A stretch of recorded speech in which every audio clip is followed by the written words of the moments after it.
And of course, me and Ray is in sync with that step over. We've been working it for 6 weeks. Step over, Jay, step over. Boom. Since fighting Mark Miller last April. Put him out. Fucking Crumble, cold, bro. Crumble, folded. Hammered out, just hammering me out. Picked me up, threw me out of the ring once. Picked me up from a triangle and put me in a corner, and then just rolled me over. My corner caught me a little bit, and then started shoving me back under. I'm like, hold on. Give me some water. Somebody give me some Gatorade. You know, I got $100,000, and I went to the Mercedes dealership and I test drove the CL 600, and I made a right. The salesman's next to me, and I made a right, and the seat pushed me back in center. And I'm like, what was that? He's like, oh, this has dynamic seats. I busted a U-turn. I'm like, sold. Take that.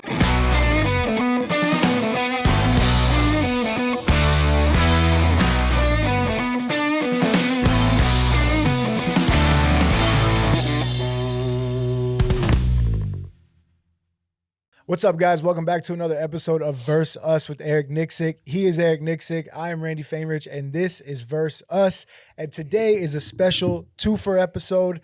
Today we are joined by two men who are truly pioneers in the sport of MMA, two UFC veterans, two WEC veterans, two IFL veterans, two men who have fought in almost every promotion you could think of, and two of Hollywood's finest. Jay Hieron and Mike Pyle, welcome to the show. Yeah.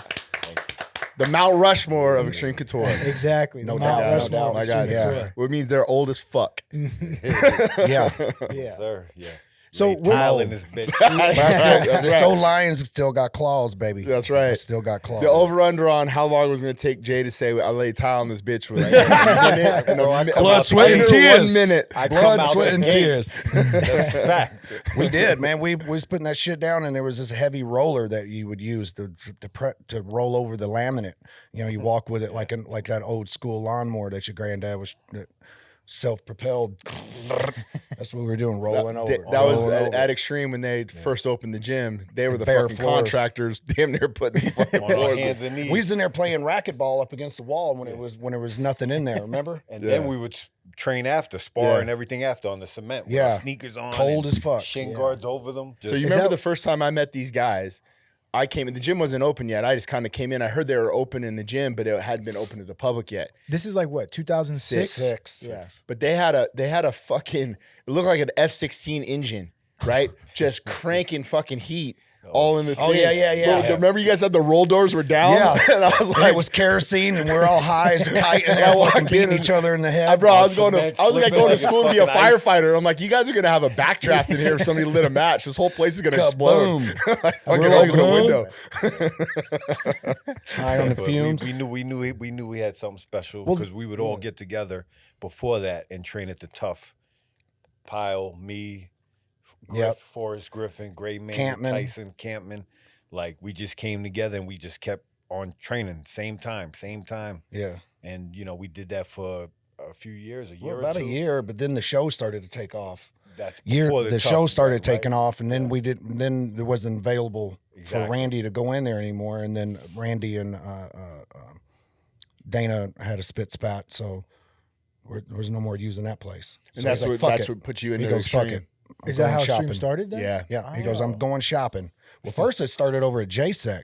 That's right. Randy used to come into JSEC John to train Lewis. when he'd come in, and he had met his ex-wife, Kim, Which there.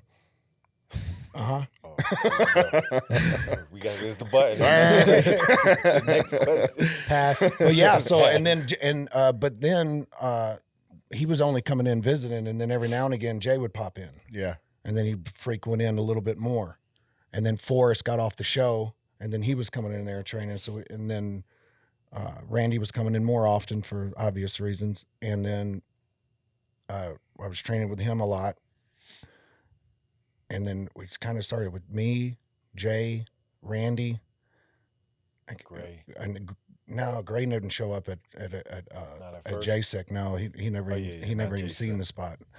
And I think maybe Schoenauer and Griffin. This is Yeah. Jason John Lewis. Yeah, John Lewis, Jason, yeah. which So- was the first poppin' gym in 100%. Vegas. Yep. Back when I That's first why I moved came. it. When I first moved here, I went to the gym. Who was in there? Chuck Liddell. Yeah, Mhm. BJ Penn. Matt Hughes. Oh, wow. Tito Ortiz. Tito. Who was Me the and you in break? head Remember with no knee Huggy pads Bear? on. Huggy Bear, the breakdancer guy. He used to go there all the time too. Really? Yeah, dude. And this Dude, is why do like I know that name? Bro, he had a crazy early on. early, Robbie early Lawler. on. Yeah. used to train Yeah, up there they'd with all us. flew through. That's why I went there, because I was on the website. I was living in Denmark. And I was like, I got to get back to America because this shit's killing me over here. I'm just partying and I ain't fucking doing nothing. and fighting all around there. But I was like, where am I going to go? When I go to Vegas, where am I going to go? That one kept popping up. So That was like the first actual jiu-jitsu gym in Las Vegas. You know, being a Which kid, one born, was? JSEC. Oh, It was like the first because Cobra Kai wasn't around then No, yet. he was Yeah, there, He was actually. there. Mark But Lehman was was Mark yeah, with yeah. John Lewis Cobra Guy. Kai. I got there just was as there. they had their little falling out, and then he went and started. Yeah. his. But Pioneer, John Lewis. he's Yeah, 100%. One of the first American. badass Dana used to- MMA gyms. Yeah. You know, Dana would train scout Chuck there. Liddell. Dana would scout there too. Yeah, I mean, you know, that's what opened my eyes to it. I was like, oh, Yeah. I'm going to Vegas. That's where it's at. So need to you be guys go. Randy opens Xtreme or gets the warehouse to Xtreme 2006, 2007, I thought. 2006 because he fought. Oh, yeah, yeah, 07 was Yeah. Tim Sylvia. Tim Sylvia. Yeah. 6, yeah. So you guys are getting ready for that fight. Yep. And No cage, nothing. Just nothing. bare butt naked factory. Cement. Just wear your sneakers, put Get your it shin done. guards over it. Let's work. Let's do some construction. And then we spar. Yeah. It's Yeah. straight fight mode. Like, Is you that know what I why mean? the gym's so fucked up? Is like with full of duct tape and all this shit. Nah, it's good now. It's Bro, way better now. You guys don't know what it was like training like should've in a seen some gym of the that wasn't shit. finished. Yeah. Should have seen some of the shit I trained in Yeah. just to even get to Vegas. was that when you guys when I came was like 2011, Mm-hmm. 12? That side where the bags are wasn't there. It was a boxing ring. If I Yeah, we remember knocked a correctly, hole in right? there and started getting Knocked bigger. the wall out. Actually, it was me and Jay sparring, and I double legged his ass right Ah. there. And they were just like, might as well just make this another whole nother office. another room. That's a great idea. Yeah, rough. Yeah. Scored 0 double legs on him. Ever. 0. 2010. Weight 10, I classes think. didn't 0. matter back then. Fucking heavyweights, Oh, would spar God. welterweights. Shit was crazy. Yeah.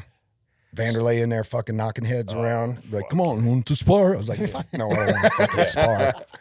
But talk It's about like he that has murder's fucking row that you guys had. mallets Because in I his mean, hand. I remember Randy would have like Forrest. He would have like Mike Whitehead. He would have like Vanderlei, Vitor. You know, and those are his rounds, man. Like just hammers. It was, you know, A lot of them I didn't witness simply because I was training too. You're doing your thing. Yeah. yeah. You know, Yeah, and same. I wish I could have those memories, but you know, I was getting my memories. Biting down on that mouthpiece, Yeah. swinging. Who ran the mats for you guys back then? Was it Ron? Tompkins, Rest in Ron, peace, Ron, Tompkins. rest in peace. Yeah, Yeah, Ron Frazier. That's where I met Ron. Was at JSEC, and that's Yeah, why Ron he came why he over. kind of followed along with us. Tompkins, Yeah. rest in peace. And then kind of us too, here Yeah. and there. Randy sometimes, Randy, yep, of course. and then just kind of I mean, a lot of it was show up and blow up. Sure. Right. Yeah, you know, at the Go through a few I was things. explaining to a guy the other day that's he's almost late 30, mid 30s, and I'm like, yo, time is now. Right. It's yesterday. You got to get it in. Mm-hmm. So what I was explaining to him, he's really good striker.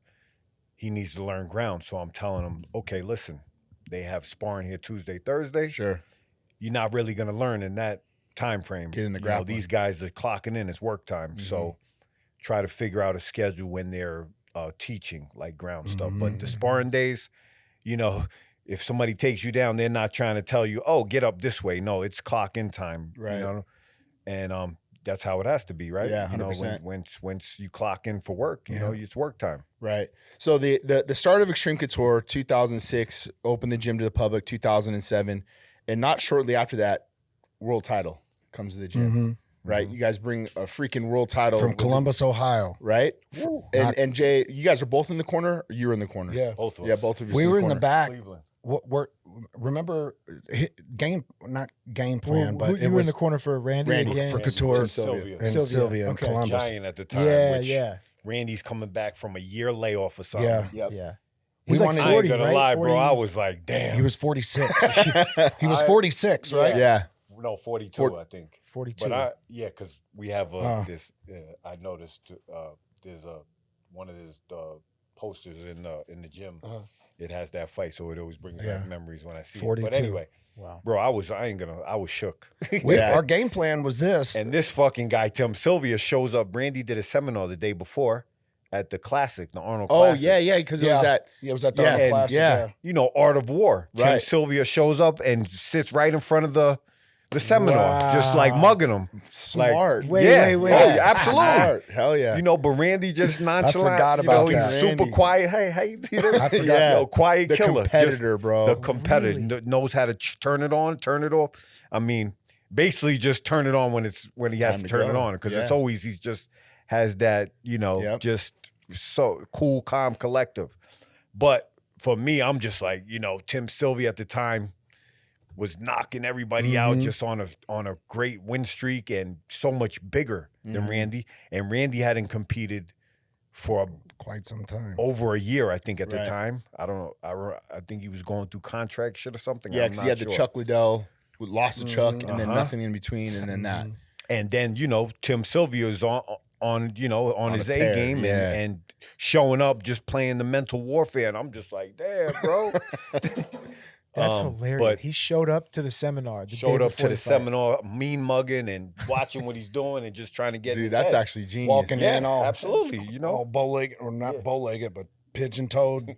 Yeah. Does not even look like an athlete. Yeah, At all. So, walking. what was the game plan? Obviously, Well, not inside game low plan, but kick. one thing they were working on mostly was inside leg kick, overhand right, get a hold of them. What's up, guys? Thank you for watching the show. I appreciate all the comments, all the love, all the support. But if there's anything we can do better, if there's guests you want to see coming on, let us know. Put it in the comments. Tell us what we can do. Now, back to the show. So he And come right out off the gate, inside, first boom, round. cracked him with it and Sat put him him on his down, ass. yeah. Didn't First expect it. round, bro. Inside leg kick, was like, overhand right. The giant drops. So, like, I Boom. know how that feels like when you guys work on something over and over, and then like right away, like in round one, like when Sean dropped Izzy, I was like, oh shit, it worked. Yeah. Like, what was that feeling like for you guys to see the boss, you're our big bro, go in there and land that right away? Knock him on his ass like that. That was something to after- see. and then You ain't after seen that- that from Randy. Yeah. And then after that, it was just Just pound him. Domination. He was just on, Kill. Randy was Kill in his mode, kill mode, on Yeah. ground and pound, the king of ground and pound, just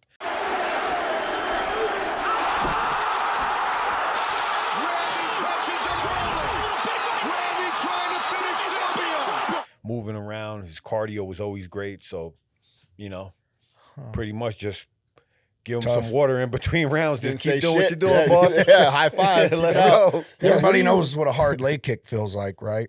Yeah. Tried like 50 of them. Remember when he fought Pedro Hizzo? Yeah, Pedro's. Yeah. And what he a fight. just continued to beat that leg, and Randy never, ever stopped. Yeah. Yeah. He had that compartment syndrome. yeah, that leg, yeah, right? Like, it was like- bad.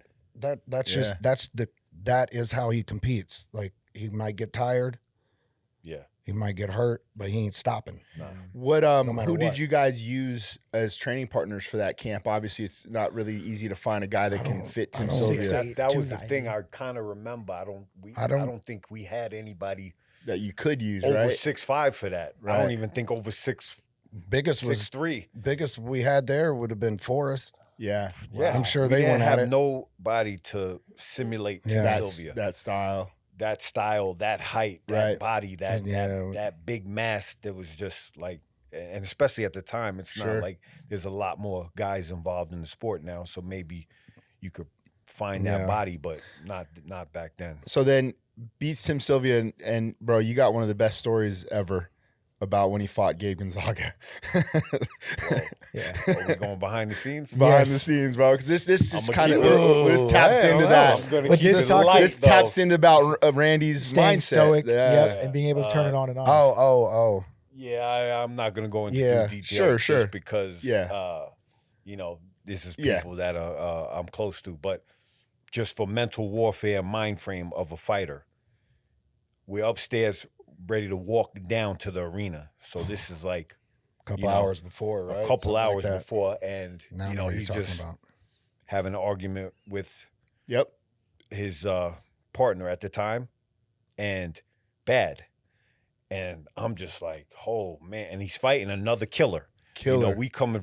This is Tim Sylvia that we were talking about before. Right. Now he's fighting Gabe Gonzaga, the guy that just knocked off Crow Cop's head with a high kick, which Crow Cop is known for knocking dudes' heads off, and he folded Crow Cop.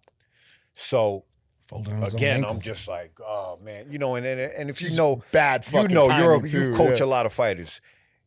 It's I would rather fight because Right. you know I have control. Yeah. But when you're in the corner and giving instructions, you have no control. Right. You're just like, hey, do this, do that, and you know, it's up to the person in there, but you have no control, so it's a little more nerve-wracking. Right. Again, so just going through this situation right before we head down to the arena, and I mean, it was a bad argument right before we go down, and you know, the guy is. When like I said, switch on, switch off. He gets in there, gets his arm broken with a high kick. Yep. With the same arm, lifts this guy up with a double leg, puts him on his neck, grounds and pounds him out. I mean, just, bro, I'm watching one of my heroes Just in life, bro. Just right there, like, yo, it's crazy being on the inside of it and seeing what is going on before and then seeing how he prevails is it's incredible. I loved when Randy was like, yeah, and then I couldn't go sign autographs at the after party because I broke my arm. I'm like, dude. Arm was broken before he picked him up. Yeah. Crazy. Put him down, ground and pound him with a broken arm. So crazy. And then what he went through before that to turn that off and on was just, you know, it's that takedown he got too. He high crotch, he clashed high crotched him, put him down, and heads clashed and kind of stunned him a little bit. That's crazy, man. And that's where that cut came from that was on him, was when he came down, his head position was right, and when he hit the mat, it thumped him real hard. Right. And then he got busy on him, because I do believe that disorientated him quite a bit. Yeah. And changed the fight. The way he stayed so tight and just slammed, and his feet come up over the cage. Remember? Crazy. Remember I his feet tell flipped people over the cage and it boom all the time that, like, when I realized how good Randy was when Gabe came and trained with us after. Respect. And I'm like, when Gabe grabbed a hold of you, you're like, holy shit. Yeah. And then you're like, wait a minute, Randy just fucking ragdolled this guy. You're like, how good Technique. is fucking Technique, man. Crazy. You know, and there's guys that in any sport, right? Boxing, not just combat sports, football, soccer, hockey, whatever, that could show up when the light's on, right? Sure. You know, in practice they might be mediocre or whatever, but some guys know how to flip that switch when the light's on, when the arena's there, when 20,000 people are watching, when shit's going on in your life, and you just know how to compartmentalize and have that tunnel vision when you need to. That's a special skill, special person. Can't teach that. Who else have you guys can't been teach around that. that has that?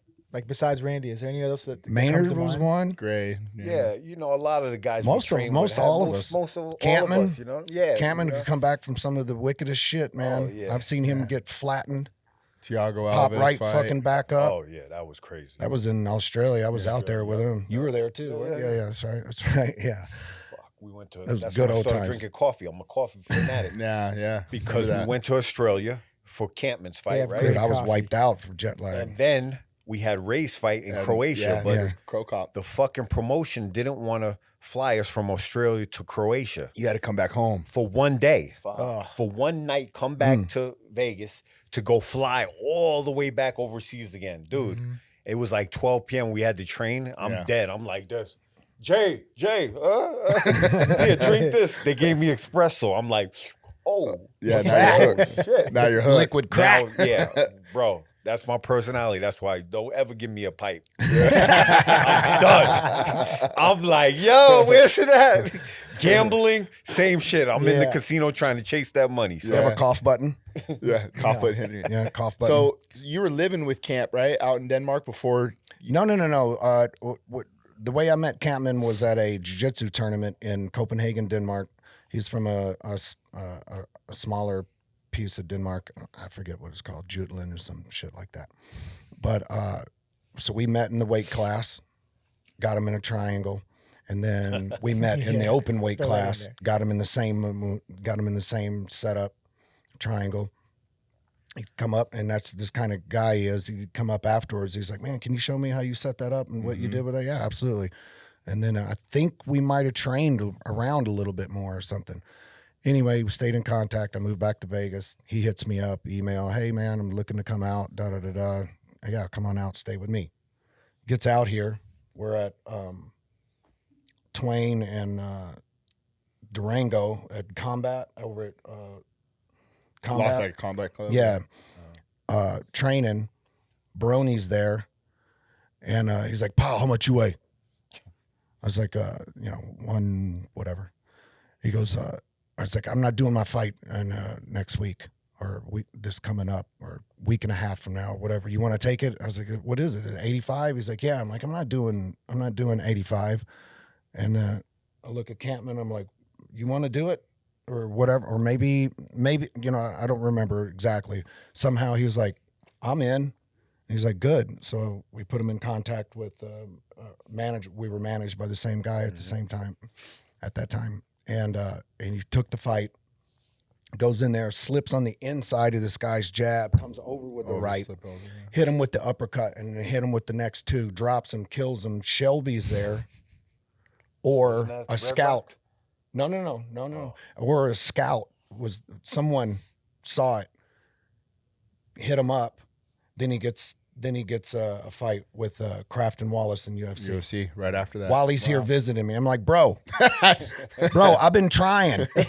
I'm trying to get there, and you just come and you sitting in my house and feet up on my fucking coffee table, drinking coffee, and get a contract in UFC. Oh man! But what he did hit that dude was sharp though. It was so clean and technical. One of the best teammates, man. Kampmann, unreal, bro.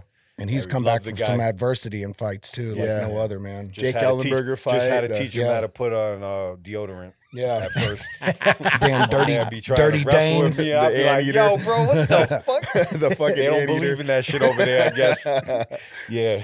What are you talking about? Motherfucker, we wear deodorant over here. So that's why we wear knee pads. Is Kampmann he was actually shooting and sliced his whole fucking face open on somebody's knee.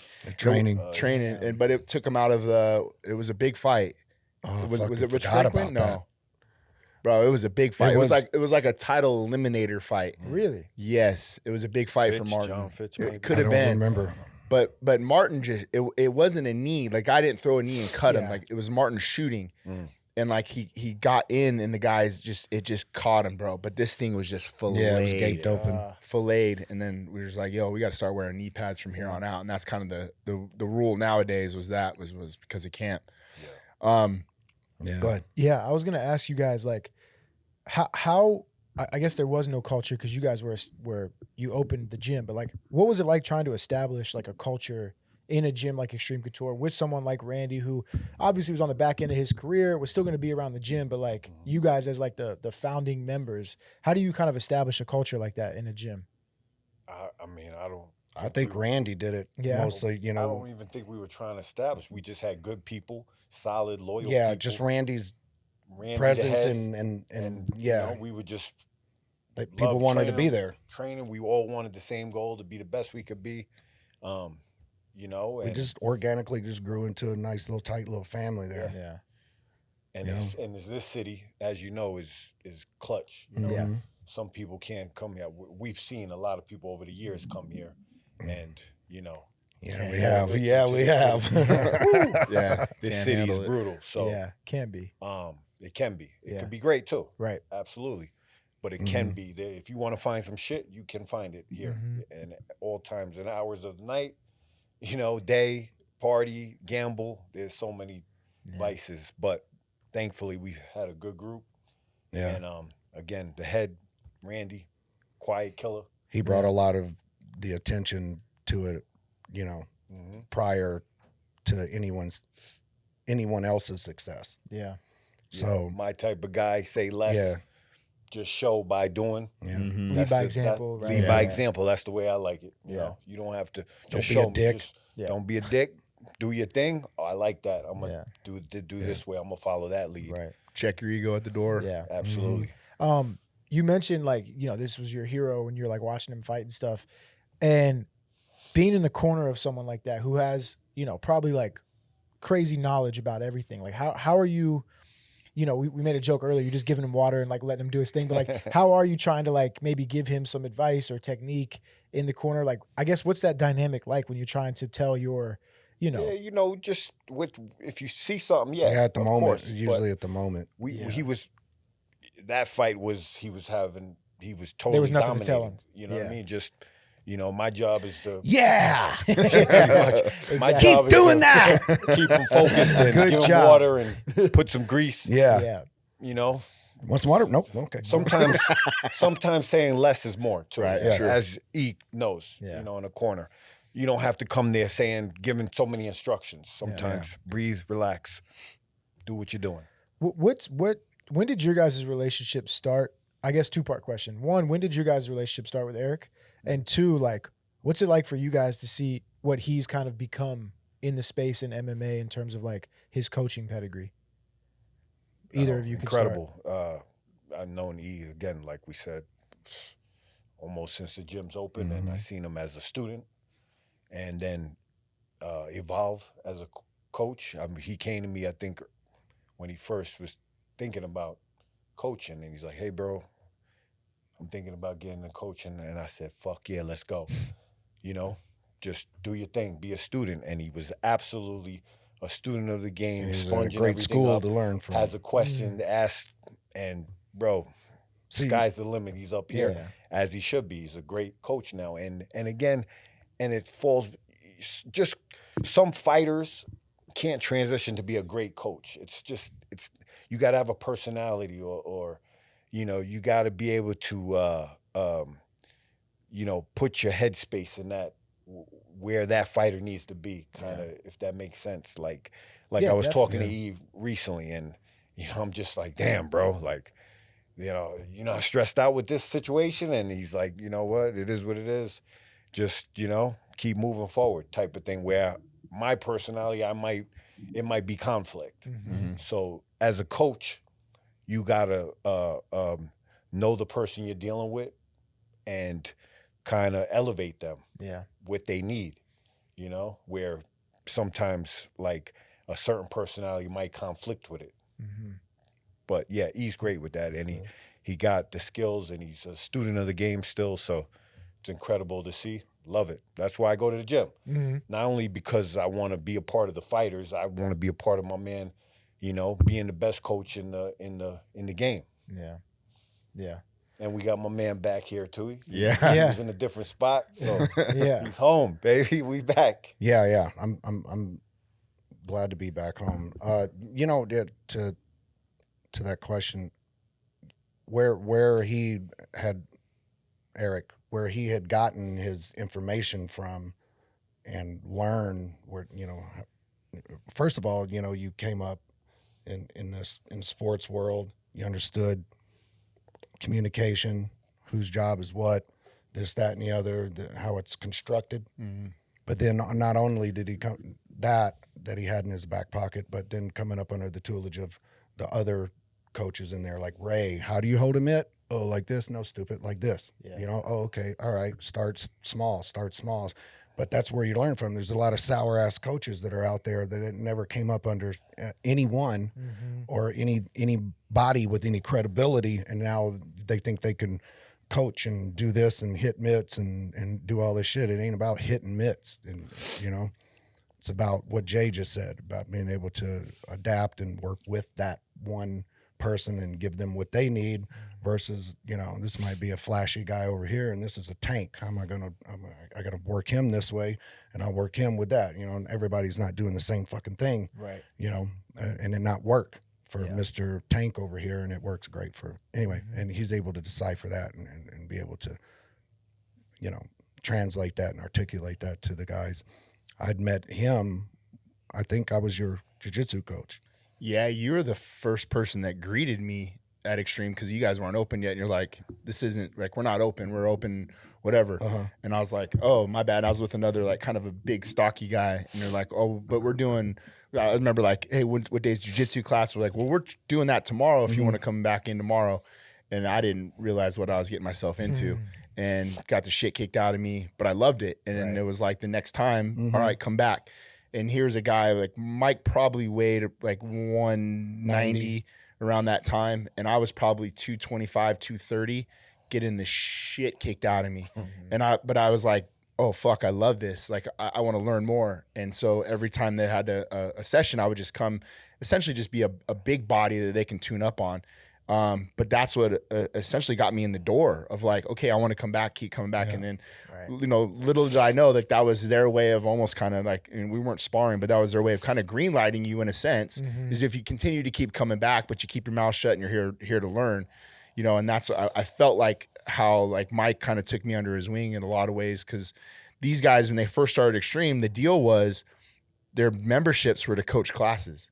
So they would coach all these classes, but meanwhile for us is like fans of the sport, construction too, right? But that was kind of the I guess the nostalgia was like, oh, you get to learn from Mike Pyle, Jay Hieron, these coaches. John Alessio was coaching, and like so like you as a fan of the sport, you were showing up to a gym and getting coached by the best fighters in the world.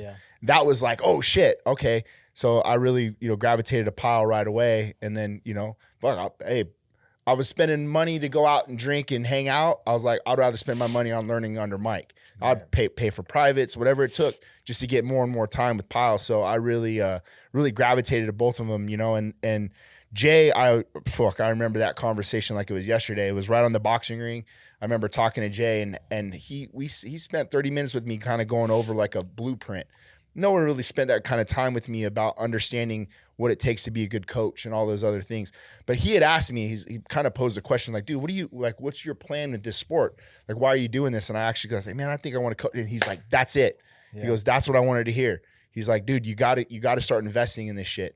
Hey, Jay, can I hold pads for you today? Yep, let's go. I'm going to learn. Boom. And Jay didn't give a fuck. Like, I was learning how to hold pads. So he was getting rounds, start somewhere, you know. But it took guys like that to say yes, to open the door for me, to allow me to be the position I'm at today. So, I mean, there's not a time where, you know, first time I won Coach of the Year, I text both these motherfuckers, right? I was like, dude, thank you guys. I just want to let you know like how influential you guys have been in my career. I wouldn't be here without you guys, you know. So that's crazy, man. It's funny how like one little thing can lead to, you know, the where you're at now in your career. And but you brought it up earlier about the gym. It was the camaraderie. It was the people in that gym that made it what it was. That it was like you were addicted to going. Like, he's been retired for 10 years. Both of you now, right? Like, is it 10? 18 I retired. So a little less, right? 2018. Yeah. 18 years. I had to do math. In 18. Oh, got you. 6 years and 10. But there's something about showing up to Xtreme Couture and being able to see these two, John Gunnarsson as well, like Dennis, guys that have been pioneers of Xtreme Couture in that same gym, and now they're the same guys that are teaching the up and coming crop of guys, you know. Yeah. It's funny though when I hear Jay give people shit about like hard sparring. Yeah. You know, like, hey, no green light motherfuckers, don't be videotaping shit. And I'll be like, wait a minute. I don't say don't green light. I say don't videotape. There's a difference. Yeah. You don't want green that light. Don't need that people evidence. Can get it. Exactly. Just don't put it on tape where it can come back to you. That's all. Don't want to have to edit that shit up with a Benny Hill theme song. So, What's the story? No, I can't say that. Benny Hill's a great show. He's that one of the rap. Yeah, it's great. I know who Benny Hill is. Funny. Dry humor, you know, it's great. So let's get into the green light then. How did that start? Because I mean, like, you guys are very much an open gym. But I also remember if you were new in that gym, you could have been the nicest motherfucker in the world. Yeah. Right? I remember the guys from France bringing chocolates and candies and flowers and and girls. Parlez-vous français, motherfucker. Français. Yeah. I mean, so you know, we got I don't know if it was a bad rap, but I'm sure every gym has it. I mean, the gym is just like your house. It's your church. That's if you're a pro fighter anyway. If it's not just a weekend warrior thing. If you are a pro fighter, your gym is sacred to you. It's a sanctuary. It's your sanctuary. It's your church. It's your release. It's everything. It's where you go to clock in, right? So that's like being home and somebody knocks on your door and starts cursing you out or starts violating you or your wife or trying to come in your house, right? Right. What are you gonna do? Shoot him. You're gonna do. Yeah, exactly. We're living in Nevada, so yeah, that's definitely on the table. Yeah. But to rewind a little bit, that's what it was. And back then it was a little more, you had a lot of wannabes and they would come in talking shit. And okay, cool. It's still a fight, Jim. Yeah. So, less dialogue. Or they get Put a the little gloves harder. on. They go a little harder. Absolutely. Or they just they go harder. Then okay, cool. Then we'll turn it up. Yeah. So that's what it was. I had special shorts for that occasion. I had special gloves for that occasion. Absolutely. Them hard, it's them that hard kind of, twins. Oh, it's this kind of party? Hold on, I'll be right go back. I go change. get my little Yeah. shorts, and people would know it's green light. Yeah. Remember we had the guy that 12 Mike brought in? All right, let's hear it. Let's hear it. What happened?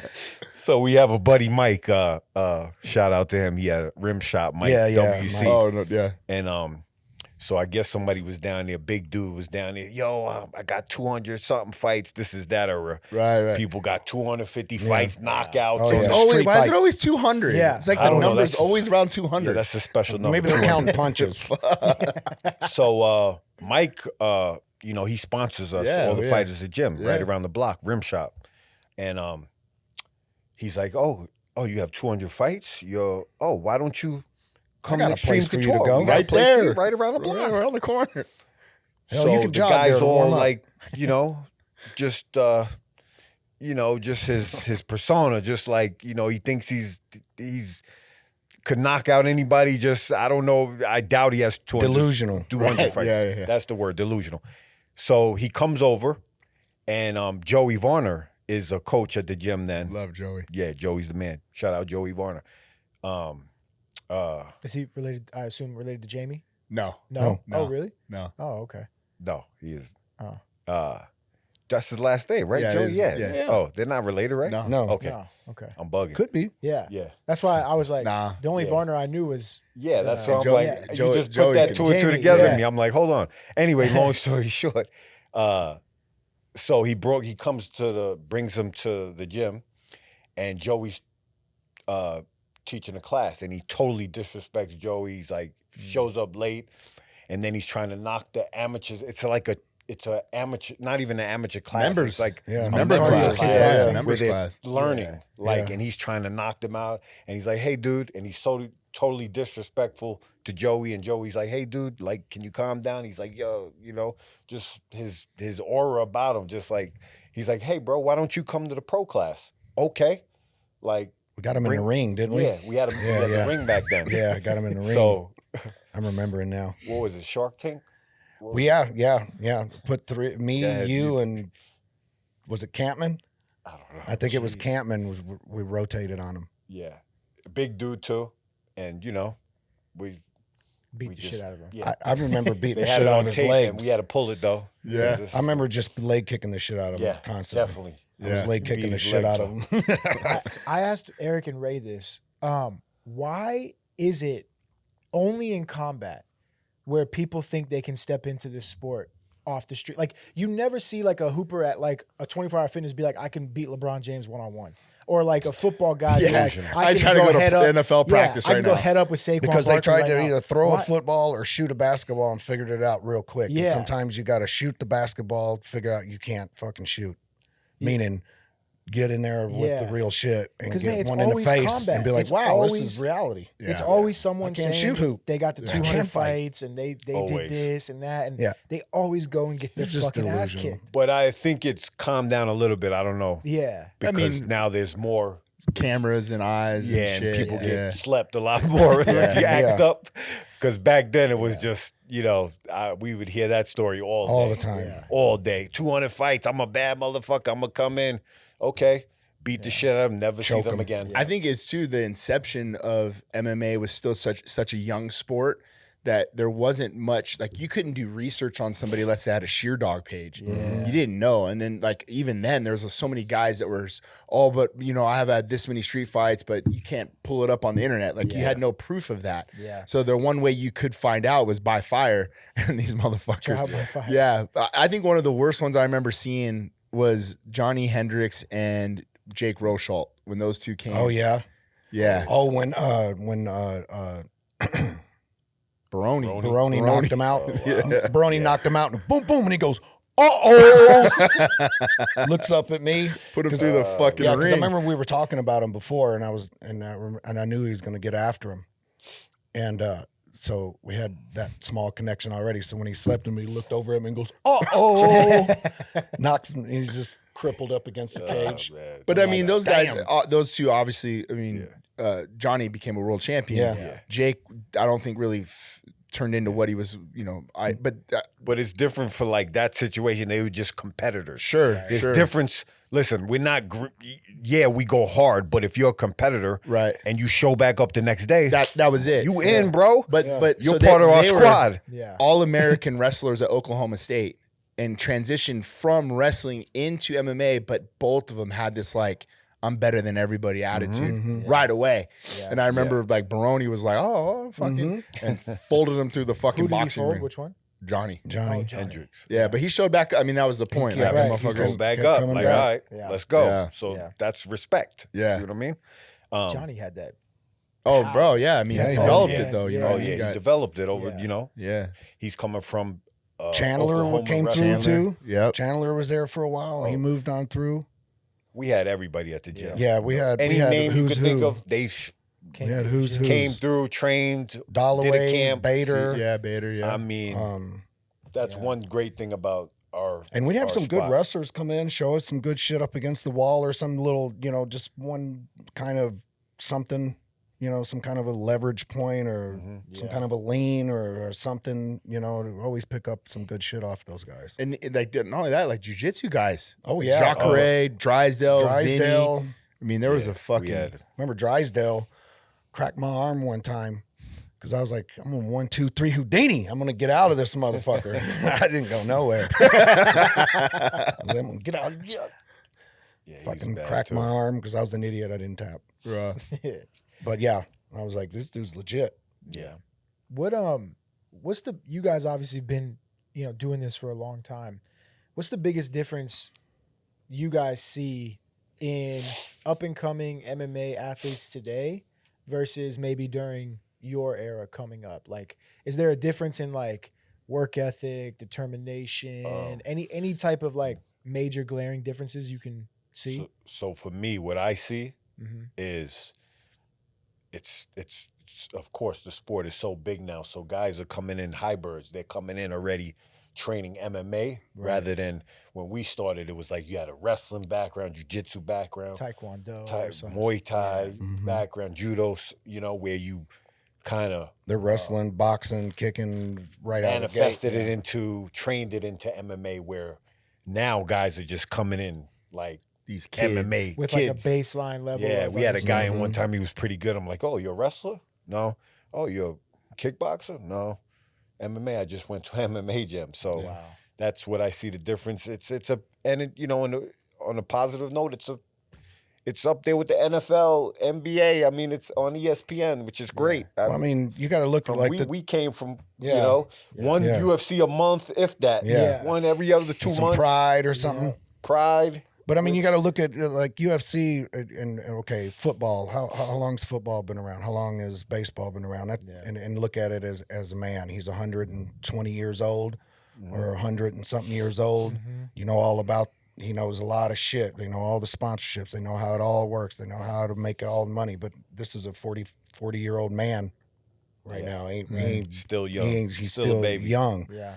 But my biggest thing that I see is the technical abilities of fighters and the strategic approaches is what I've noticed over the years, is how clean technique has gotten, how nice and smooth that the sport looks now. Yeah. There's not many clunkiness. There's not a lot of clunky fighters. It just it's molded into this art. And, you know, that's what I see. You know, the determination, the balls, the nuts and guts, that's all been there and still there. Yeah. But now the competitiveness now is they're both fucking really, really good at all of it. Yeah. You know? And just athletic. It's not like, okay, well, I'm just going to take this motherfucker down because He don't know how to wrestle. Because he can't do this, Yeah. he can't do that. All right, yeah, he can't do jiu-jitsu, but you can't hold him down. Mm-hmm. Yeah. He ain't trying to do jiu-jitsu. He's just trying to get up. Is there a guy that you guys see that was ahead of their time? Maybe somebody you Pierre. trained with? Yeah. That we trained No, with? just in general. St Pierre for sure. The way he mixed everything and became great at all of it. Mm-hmm. I think he might have been one of the he was first. like the first hybrid. I think he probably, was right? one of the first, I'd say. Yeah, he was wrestling because before I fought him, I wrestled him in New York at Henzo's gym, which was bad because I was taking him down, and I'm like, oh, I got him. this is the fucking best in Canada. And I was so green, bro. That was my mentality. That was, amateur mindset. Because when I got the fight, I'm like, oh, I'm gonna kill him. Yeah. And at the time, I'm saying what I wanted to say is I think he was like one of the first hybrids, good at everything, striking, wrestling, jiu-jitsu. So yeah, I think he could be the first. Yeah, I think so. How long hybrid. was that period from when you wrestled him at Henzo's to when you guys fought? Oh, that was my fourth or fifth fight, so a year and a half, maybe the most. And like the Still progress fresh. from what he Year? was then to when you fought him was night and day. Yeah. He was already game planning, and his mind frame for fighting was way beyond mine. Yeah. I was an amateur. I didn't even have a manager. Pretty much, Yeah. I got that fight training underneath the UFC office. They had a private gym. Yes, had a the private one gym. behind the In-N-Out on Yeah. Sahara. Dana had a private gym, and Phil Baroni, Yep. which was why I moved to Vegas. He was living here, and I would come out and help him train. That's where I started. When I started, that's the building we were in. When Yeah. I started at UFC. So that private gym, and I guess Dana had cameras, and I'm sparring Phil, and that's when he saw me. Wow. And what again, being you don't got to get ready if you stay ready, like Kampmann's story. Right. Mayhem was supposed to fight GSP, and I think he got arrested. So that's my guy. Shout out Mayhem, wild motherfucker. Yeah. Boom, it that's how the cards were dealt right there, and I got that fight. That's your fifth professional fight? My fifth fight, no manager. Wow. Exactly. And I always say this to young guys. If I have advice, I tell guys, listen, anything you could go through in fighting, I've been through it. So just ask me, and I will give you the knowledge if I could help. For sure. So I tell guys now, try to get 10 fights before you get into a position to get in the UFC. Take your time, because there's no going back once you get in there. Right. They're not trying to, they might try to build you, but every fight, like Pyle said, everybody's good. Everybody's on that level, so it's better to build up before try to get the kinks out on the smaller circuit or other shows and get as much experience as you can before you get on the level. That's if my advice, because what I went through, I just, again, there's certain times you can't turn down an opportunity either. I'm not telling guys, hey, if the UFC calls, don't take the fight. Sure. No. I'm just saying if it's in your path and in your power, try to get as much experience as you can. And also, if you're fighting a smaller show, just keep fighting. If you're healthy, I want to fight again next month. Cool. You could build up 10-0. Especially if you're young. Year and a half or two, yeah. So that's all I'm saying. We got so many young guys that are on that, like, kind of that cusp, that it's so great having these guys in the room to preach that, because I've seen a lot of guys not take that opportunity and it never come back again. Absolutely, right? yeah. And they don't take the opportunity because they weren't prepared. That's why. And that shit kills me, man, because I mean, not to name names, but I've seen that happen time and time again. Then what happens? Then they take 2 or 3 other fights on the regional scene, then they get beat. Something happens and they never get that opportunity again, never got him in the show. So when P got in, he fought Brock Larson and had to cut, what, 30 pounds? Yeah, I was in Bulgaria on a film. Yeah. I wasn't doing shit. I wasn't doing nothing but 30 trying to pounds. read all my lines at night, fucking get some sleep, go work, eat shitty food.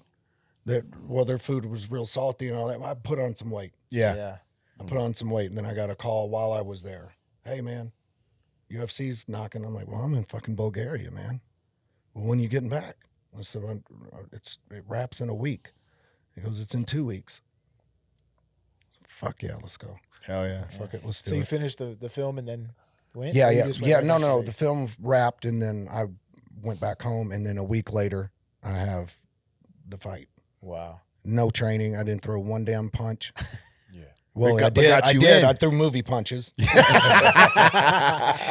Airballed. Shot a few people. It's a stunt Yeah. fight. But I'm not saying that for certain people don't take opportunity. I'm not saying. I'm saying if you're young and maybe you don't have a manager yet, just keep fighting, even if it's amateur. Right.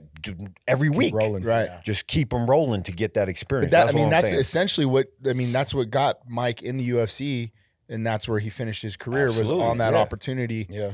And then who was the second fight? Because you smoked that other dude, Chris Wilson? Chris Wilson. Chris right? Wilson. That was in Yeah. Brazil. That was in here. That was here in Vegas, I think. Oklahoma City. That fight almost didn't happen because he got kidnapped. Wait, What? what? Straight up, he got kidnapped. They thought because he was UFC guy. I don't know if that was a story, but they thought maybe he had some money. They fucking kidnapped him. And they were holding him for some ransom, and then they called me. They're like, "Hey, we got a problem. You might not be fighting him, so be prepared." I'm like, "Why?" I was like, "Well, don't know." They didn't say. In And then it come Oklahoma out City. that he got, something like that, something to that effect. Well, he's all right. Thanks. UFC in 2009 was a wild Yeah, place. but anyway, they let him go. I guess he paid Let the him go, ransom. and then had to face your ass and get fucking hemmed up. Yeah, Yeah, like, they I should. got him in a good old Randy position and whacked him. I got some good ones in on him. That was the first time I got to pull that one off in a fight. Yeah. Real quick before we keep going forward, I read that your first, correct me if I'm wrong, your first pro fight was Rampage, I fought. and That's you're a what's on welterweight, record. and he's a light heavyweight. That's what's on record. But I had fought about 3 or 4 people before that, and I don't remember the damn names. Honestly, it was so long ago. How did you end up fighting? My guy Rampage? that I was supposed to fight on that fight went to a jiu-jitsu tournament and got his knee busted like a week before. Jeff Mullen, which is the commission director. commission director here, I've known him for over 20-something years. He used to have a gym in Memphis, Tennessee. And he would hold grappling events and he'd hold these fighting events. And I went to a Gracie seminar, Hoist Gracie seminar, and there were flyers of this kick and shoot is what it was called, or something like that. Hook and shoot, kick and shoot. And I saw the flyer and I was like, oh, I want to do this. I've never done this before. This is what I want to do. And I was like, how do I figure this out? Who do I talk to? And he was like, see that guy there? I'll go to Jeff. I was like, how do I get on this? He goes, can you fight? I said, yeah. He goes, you're in. Give me your information. Now So you I gotta fought fight a few Rampage. times. So I fought a few times on his show. Yeah. And then another time I'm fighting on his show, this guy busts his knee, calls me up. He's like, Paul, we got a problem. We ain't got nobody for you. Dumb shit went to a tournament and busted his knee up. I was like, you don't have anybody, not anybody like from your gym or anything like that? He's like, I mean, we got Rampage. And I'm like, okay. He's like, really? I said, yeah. The He's name like, well, alone you know- should have told you something. Yeah. and in the grappling circuit around down yonder in the South, he was Rampage howling and doing his thing before he did it at Pride. Right. So he would come out and howl, and I think he's the fucking number one reason why they eliminated slams in jiu-jitsu tournaments, because this motherfucker was hammering dudes. Fucking just taking them in the gun, just no, doom, boom, just slamming them on the fucking ground. Racket Ralph. And he would howl, and he would howl and shit. So I'd seen him here and there, you know what I mean? But I'm not paying attention to that heavier weight class. Anyway, so I knew who he was. I knew what I was getting into. And so I said, yeah, we'll do that. I didn't get to watch him weigh in. They wouldn't let me. What They was wouldn't. the I agreed just, upon weight? Or was it He open needed weight? to make 206. He needed to cut down to at least light heavy. Not a fucking chance he was 206. No fucking way. Not a fucking What were chance. you? 175 soaking wet. 230 probably. Dude's hammering me all over the place. 3 rounds of me in 20 different triangles and arm locks and just getting hammered out of it. Just hammering me out. Picked me up, threw me out of the ring once. Picked me up from a triangle and put me in a corner and then just rolled me over. My corner caught me a little bit and then started shoving me back under. I'm like, hold on, wait. Give me some water. Somebody give me some Gatorade. But yeah, and so that was his first. And then soon after that, dude, next thing you know, he's in Pride fighting Sakuraba. Yep. Like not hardly a year after or something like that. Crazy. And then he was Rampage. He was like, I like this shit. He was like, I can be about this. I like this. And he went and did some King of the Cage, I think, and then went to Pride. If you guys could pick out of your career, if you had a choice to refight one fight, who would that fight be? Who would that person be? Oh, that's a good question. Mine would be Brown. Matt Brown. Yeah, Brown? because I know I could have gave him a better fight, and I know he wanted a better fight, and Sure. what happened. Now 'Cause I that know little him. backstory, because he Matt Brown trained with us prior Yeah.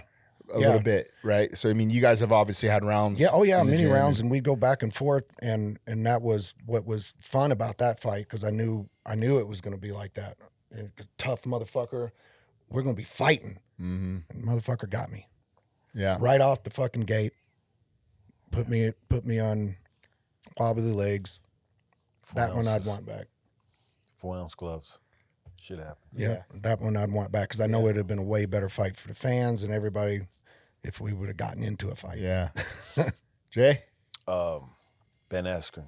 Yeah. Yeah. Oh yeah. Fuck. Was If you'd have One. fought that motherfucker like I you felt did like that you last won 2 that minutes, fight, though. The last 2 minutes of that, I thought I last won third too, round. but Yeah. Woo, you would have whooped his don't give ass. it to the judge. Don't leave it to the judges. Yeah. Yeah, I no mean, doubt. I raised my hands a little too early when I dropped him with the spin kick. Yep. Because I thought I hit him in the liver. Yeah. I mean, dropped him. Before that fight, I It was was loud dropping. too. I dropped about fucking 6 guys in sparring with the liver kick. Yep. So it was on point. Yeah. And I thought I thought I hit him in the liver, and I got you. And I fucking raised my hand, and I just celebrated a little too early. Yeah. But nothing against him. He was definitely the toughest wrestler I fought. I mean, I feel like if I get a little bit of a sprawl, a little bit of space, nobody could take me down Sure. at the time. You know, even if I got a little space on Randy, I Yeah. felt like I could scramble and Right. get back. Get back up. And I had space, and he did some weird, funky shit, and like kind of pulled me into him, and then kind of like sat me up on his shoulder and took me down pretty much. And I was just remembering the fight, thinking like, "Oh shit, that was pretty good."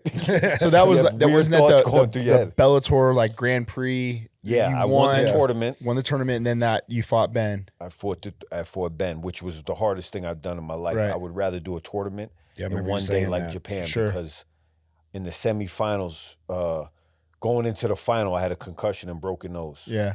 And I only had 3 weeks till that fight. I hit up the president, Bjorn Yep. Rebney at the time, like, "Hey, bro, can I get like 2 more weeks? Because I'm just, Right. And he's like, nope, Nope. we're on TV schedule. Yep. If you don't fight, we're putting in the guy you just That's beat. the fight game, baby. Yep. Yeah, and that was for the big prize and the title fight and Sure. the most money. And I said, okay, cool. And I started doing I came back that Monday, and I was, at the time it was spar hard. Right. That was the mentality of me anyway. Mhm. I just had one track mind. I got to go hard, like I tell guys now. Harder, not harder, smarter. But as a fighter, you got to kind of learn that yourself, right?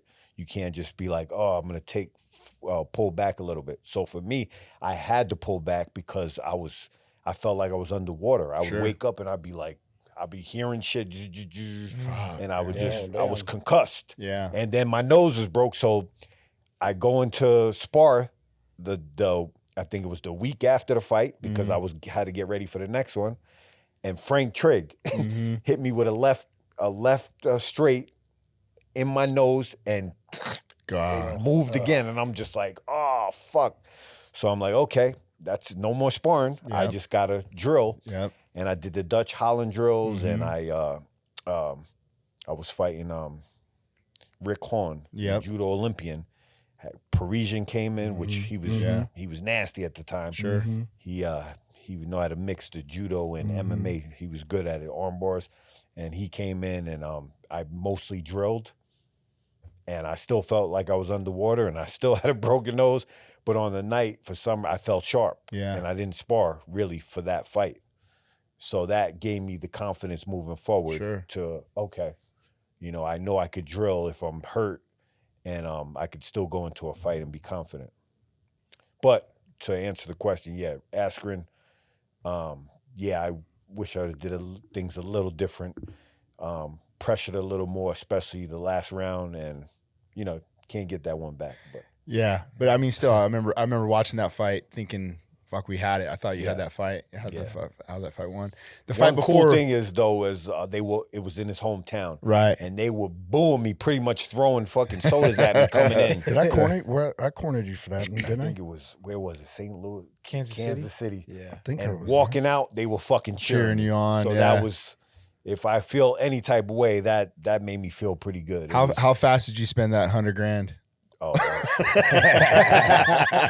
bruh. 2 new cars. BMW pulled right up to the gym. Oh shit, Jay. Rim shining. I got a crazy story. It was like 170 altogether because the fights before that and sponsors and all that. That's where you could make money on sponsors. Yeah. But a funny story is, I walked out my house at the time after that, and there was the house next door was for sale, and I said, "Oh, I should buy that." You know, I got $100,000. And I went to the Mercedes dealership and I test drove the CL 600. And I'm driving the fucking car. House or Benz? I drove the car. But the funny thing is, I drove the car and it had dynamic seats, which I didn't know about at the time. It's the seats that when you turn, they kind of like with you. Yeah, they push you back in the center and kind of center you. And I made a right. The salesman's next to me, and I made a right, and the seat pushed me back in center. And I'm like, "What was that?" He's like, "Oh, this has dynamic seats." I busted a U-turn. I'm like, "Sold." Take that. I'll get it back the next fight. I'll buy a tent. Listen. I fucking love my house. Yeah, listen, I did a lot. I spent money. I was not. I just remember you parking that shit right in front of the gym. Yeah, fucking 2 days after winning.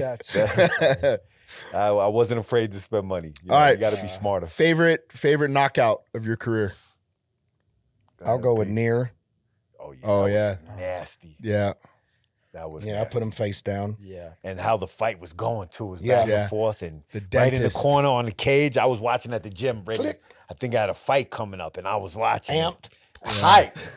Woo! I was like, that's why I couldn't go to the corner. Yeah, because I had a fight coming up. Yeah, Jay, I always had Jay in my corner. Yeah, and Pete knocked him out with that. It was a right hook, right? Kind of a overhand, just kind of overish, funky, just. And Near was a fucking savage. Shout out Josh Near, good dude. Savage. Yeah, Militich guy?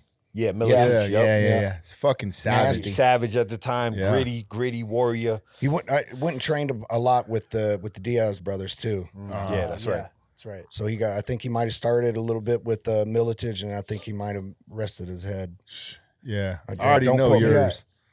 Oh yeah, I already know yours, bro. Jason High. Jason High. I was in the corner for that. That dude fell dead, neck, boom, eyes open, looking at me. I was like, "Oh, he's dead." It's the story behind it, though. Like, people don't know what I went through. I was the swing bout on Affliction. the affliction card. Swing bout meaning, if you know a swing bout, that means you get in where you fit in. Right. You might fight tomorrow. Exactly. So that's what I'm warming up. And they do that a lot in boxing, right? They don't do that really, or they didn't really do that in MMA a lot, right? It was more in boxing. I'd never seen it. It happens, not a lot, but it's the I've worst seen thing ever. Quite a bit. You know what I mean? I don't want to be a swing bout because you can't prepare. You're mentally, you're already fucking. You got to click on and off, right? And that's what happened. I'm training, and I'm warming up. They say, "Oh, you might fight after this fight." Okay, cool. No, chill. Wait, get cool. Okay, you might fight after this fight. Get warm again. Oh no. So my manager comes in at the time and says, "Hey, I think he told one of my corners because I'm in fight mode. Say he might not fight. They're saying that he'll get paid to show money, but there might not be time. But stay ready." I'm working on it. So he went back out, and Ray's in my corner, and let me rewind a little bit. The punch that I knocked out the guy with, my big bro Ray Cepho, fucking one of the in the gym like us for years. Part of He was the in fucking there sparring. Yeah, still the other day. sparring, sharp Yesterday. as fuck. Bro, I just try to mimic his shit, bro. Right. Another hero of mine, obviously. And so I'm fighting Jason High, undefeated. He's a southpaw. And Ray has a iconic couple knockouts with this step over cross he does. And, Jerome LeBanner. Jerome LeBanner, he's from the K1 era. Sure. One of the best fight shows. K1 and K1 Max, so dope. They should bring that shit back. Yeah, they should. And he's like, Jay, southpaw, let's work this step over. And it wasn't clicking for me. I'm just like, it just feels, Clunky. it feels clunky. It feels like Vulnerable. a booger shit. Like a booger is somebody, no disrespect to Drekus, but he's a fucking booger. Booger. Yeah. A booger is somebody that Unorthodox. is unorthodox. That's the only Get timing. clunky guy left. It's not sharp, but it fucking works. Right.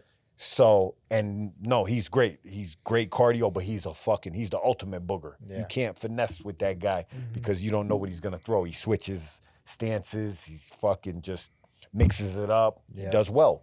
Keep doing your booger shit. Anyway, it just felt boogerish to me. Yeah. I'm just like, big bro, keep trying it, Jay. Keep trying it. Okay. I'm doing it on mitts. I'm trying to set it up. I'm stepping over. He's angling out. I'm stepping over. It's not clicking. 3-4 weeks goes by. Finally starting to feel it. I'm getting a rhythm with it. 6 weeks, okay, it's there. I feel sharp. Now fast forward to the night. I'm swing bout, and they keep coming in. Oh, you might fight. You might not stay warm. They told, I don't know if it was Pav, manager at the time, but he told one of the corner, you might not fight. Yeah.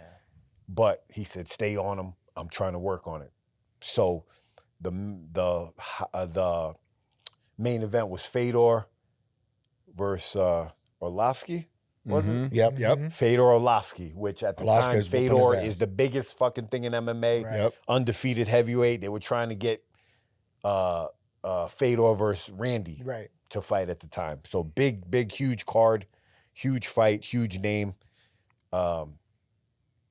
Comes running back. Jay, you're fighting right after Because it was a knockout. Fedor. Fast knockout. Bro, After fast Fedor. knockout. Yeah, because he Yeah. knocked him out Yeah. first round. So Jay, you're up. Oh, fuck. Okay, cool. And I'm ready to go out. We're walking. And bro, I always wore a rosary beads. Mm-hmm. So my shit broke on me right before we're at the curtain. We're at the fucking curtain to walk out. They're about to announce me. Yeah. And my shit's on the floor. Fucking beads and shit. I'm like, Randy again, cool, calm, collective. Chill, bud. Got it. Yeah. I don't know how he rigged it in like 2 seconds, bro. That shit, Bubba rigged it. Put it on my neck. It was back. I'm like, oh, okay, cool. Yeah. Deep breath. I'm back in mode. Go out. Fucking step in. Fucking step over, Jay. I'm just measuring him with a jab, trying to make him move a certain way, seeing if he cooperates, which he is. Well, he's coming out hard, but I'm just measuring him with my jab. I just want him to step a certain way. And of course, me and Ray is in sync with that step over. We've been working it for 6 weeks. Step over, Jay. Step over. Since fighting Mark Miller last April. Boom. Put him out. Fucking Crumbled, cold, bro. bro. Crumble, folded. He in the out corner. with his eyes open. Yeah, so. Really? Yeah. It was bad. Out with his eyes open. Yeah. That was the cool part. Yeah, but for me, it was the behind the scenes. Yeah, the what I build went up to through, it. Yeah, the there's more to build-up, that story. A lot of all people, the- you see all a the shit. knockout, and not only that, like something you might have drilled over and over and over, but a lot of people don't really even realize the setup Yeah. alone. The setup. What did he do to get him to that position? How did he get Absolutely. him there? What was the read that they saw, right? And it's all, a lot of it can be instinctual, but a lot of it is like what Jay was saying, man, it was a setup for him. Yeah. So kind of tailing on that, for you guys in your career, not to say best coach, but a coach that really, I'd say, resonated with you guys or made your career what it is. or let's back it up. If you guys are fighting today, you got to have in your corner, who's that coach for you guys? Do I have to say you? No, not at all. Not at all. I mean, I never have to say no, it? not at all. But I will say this for both of you. I've heard numerous guys always say that you two have been their best corners. Forrest has always said that. Randy's always said that about you guys. Something that I've always like looked at in the way that you guys have cornered, but I think it's something that goes, it's always been about your fighting careers, but you two have been amazing corners for other fighters. I just think we have the ability to articulate what it is at the moment that needs to be done and said, just out of pure experience and being there and being. It's just just a natural response. Sure. I suppose. But I think in a lot of ways, like you guys cornered like the way you wanted to be cornered. Sure, I guess that's a reflection. I didn't like no riffraff coming to me like, like, yo, bro, less is more for me. Yep. Just one coach at a time. you know, and like I have a good story about a corner at the time, Mark Lehman. Oh yeah, the only thing he ever did, he's a good coach, I guess, jiu-jitsu, but MMA is just so many different areas. I think just the jiu-jitsu part, great. But what he did do, I was fighting on a WC, and the guy threw a left hook, and a piece of his glove tore my iris. Like, and I didn't know at the time I'm in the fight, and I thought it was like Vaseline or something on my eyeball. Right. So I came back to the corner. I'm tripping. I'm like, yo, bro. Wipe my eyeball. I can't see. He's trying to calm me down. Right. Wipe my eyeball. I can't see, dude. Like, he's like, can you see out of your other eye? I said, yeah. He's like, use that one. Okay. Yeah. So yep. less is more for me. Sure. See, I like that because I just give me a couple words. Cool. Sure. That happened with Boston Salmon, Southpaw, and Boston broke his left hand, broke it in the fight. And we get on the stool, and I mean, bro, panic.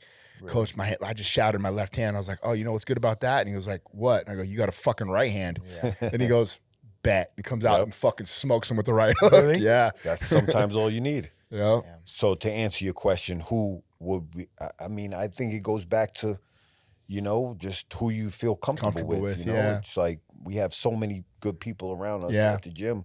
It's just who you meshing with, and at the time, like, who's gonna, just make you feel good, whether just play the role. Like, I don't feel like when a guy comes in, 3 guys should be talking. No, yeah. You know what I mean? I feel like one guy talks, you guys could talk amongst yourselves. If you like, you have turns. a way about you too. Right. You have something to say, Jay? Or pass the mic. You want to add to that? Sure. But one guy talking and just less is more. Right. It's only a minute. Yeah, and I think the guy people needs don't to really recover, understand that. get his breathing down.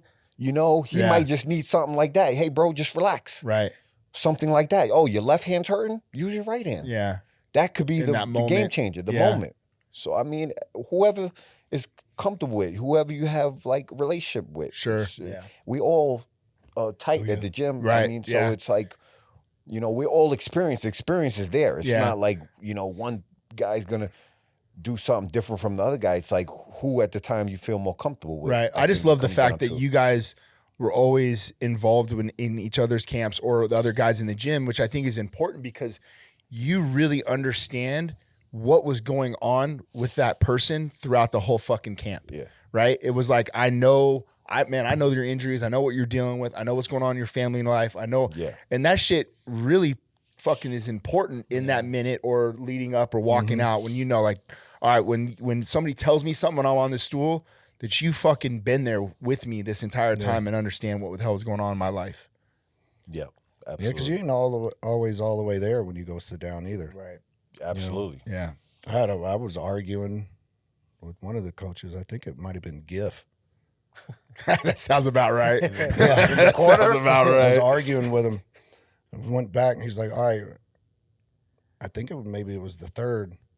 But he knocked me down real bad in that fight, knocked me out, and came over and woke me up with punches. What fight was this? Rick Story. Rick Story, yeah. And it was down to the third. He's like, all right, Pyle. He's like, look, you got to get after it. Like, he knocks you down he knocks you down and blah, blah, blah, blah, and you're going to have to catch up. And I'm like, he didn't knock me down. He's like, yeah, you knocked you down. I was like, he didn't knock me down. And I was like, did he knock me down?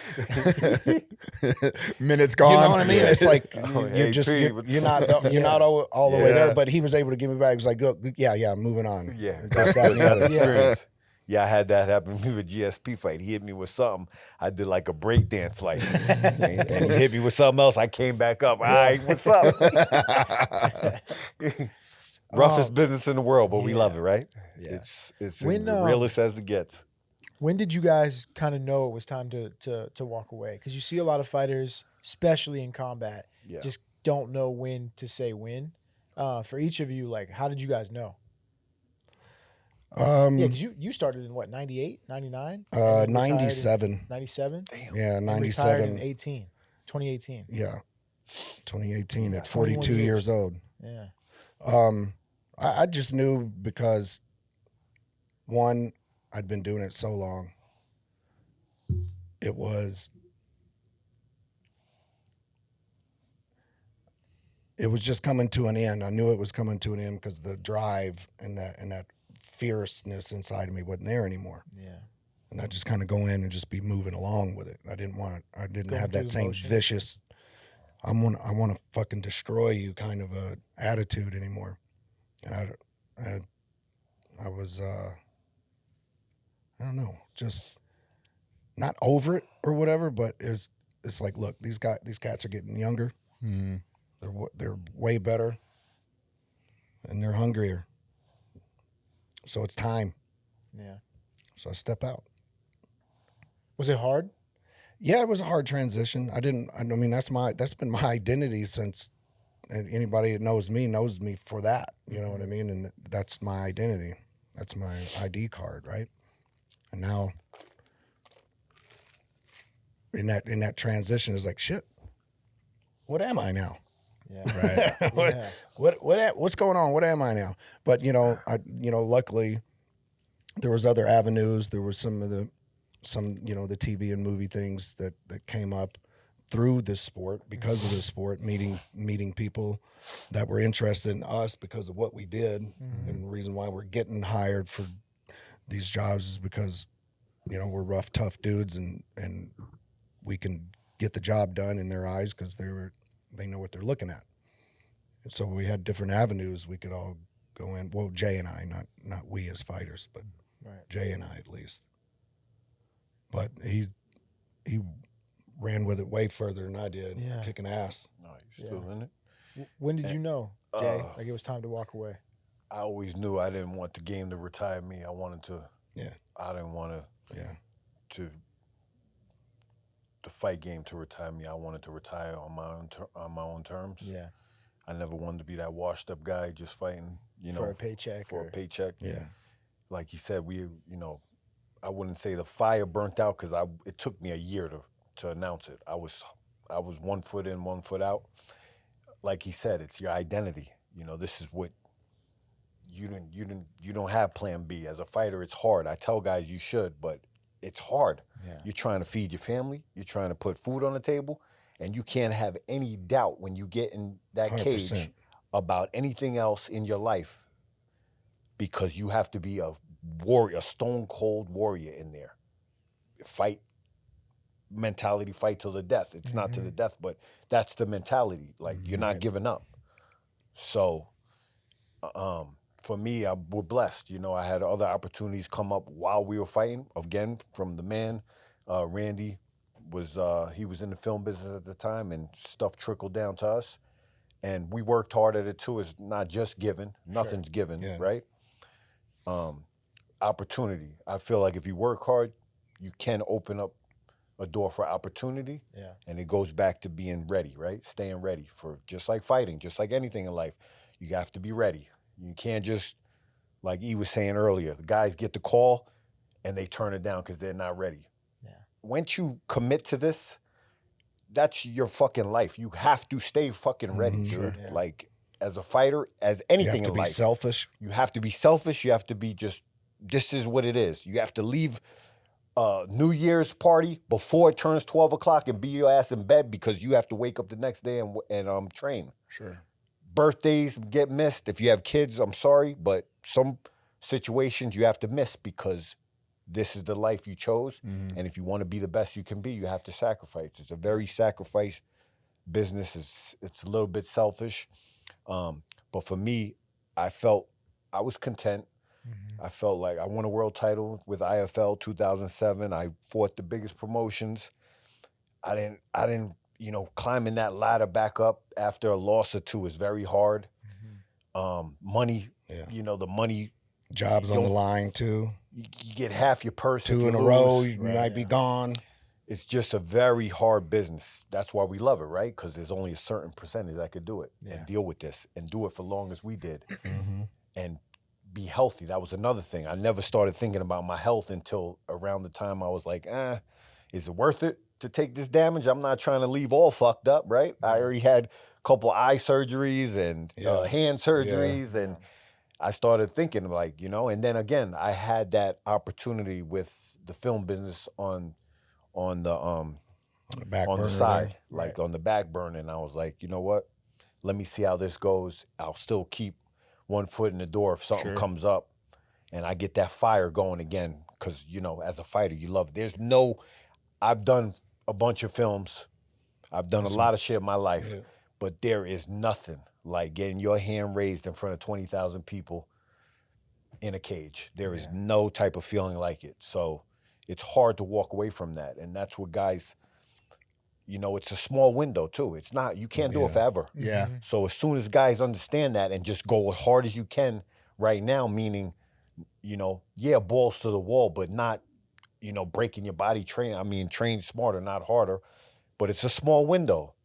And, you got to have other stuff going on or kind of putting seeds other places, even if it's just for your family, because that's who's going to be there for you when you do retire. Right. And save that money, boys and girls, that you make. That's you a whole guys were really smart at that, though, because you guys had that kind of already in motion. Wait, smart at saving money? No, not that. No, later on down the line. But the transitional process, because you had you kind of had the irons in the fire. And I say that because a lot of guys don't know when their last fight, their next fight might be their last fight, and it was unexpected. Right. Yeah. And we saw that with Camp. Like Kampmann didn't want to retire, but he retired because of concussions. Thankfully, he was smart with his money. Yes. He was frugal as fuck. Camp. Oh God. How much is that donut? Oh, I don't know. Put that fucking algorithm out and fucking checking the.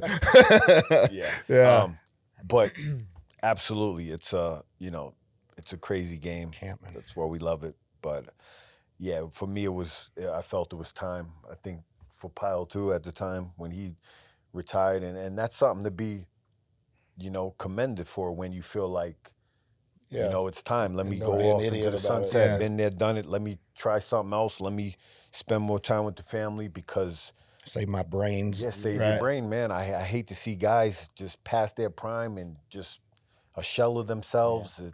Can I ask you, like a guy like Tony Ferguson, like when you guys see him, watch him 8-fight losing streak, like clearly doesn't want to give it up. Like, I don't know, what is that? Does that make you guys feel a certain type of way? Do you reach out to someone like that? I'm not going to tell another man not to battle and survive in this world, but absolutely. I've never spoken to him. I've only seen things on TV. I've never hung out with him. I don't have an opinion. As far as is he mentally there to do it and all that, I have no idea. Maybe that's what's keeping him going because he's not. That's what makes him so fucking dangerous, right? So maybe it's hard to tell a fighter too. It's like P said, you ain't telling him you shit. can't just tell a guy, hey man, that's it. You don't do this no more. Right. I mean, you got to kind of.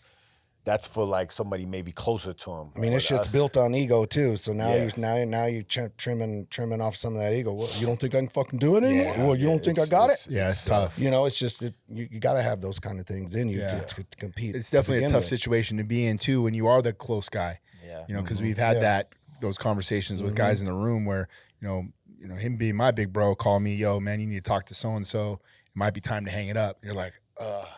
Those are the tough conversations that you sometimes are necessary to have, but they never make it easy because like what P's saying, like this is something that is their identity. They've done this their entire life, and maybe they don't have that next thing in line for them to feel comfortable hanging it up. A lot of times they don't, especially this game because it's like so it's just a warrior. Like you. But I'm can't- not soft about it. I'm sure you're probably a lot more softer about it. I'm just as blunt as gets. Yeah. You know what I mean? And I feel like you have to be though, right? and Because you're brash playing with it. Like, hey, someone's- look, I mean, what are you doing? You're 34. I mean, what are you gonna fucking do? You know what I mean? Yeah. Do like that.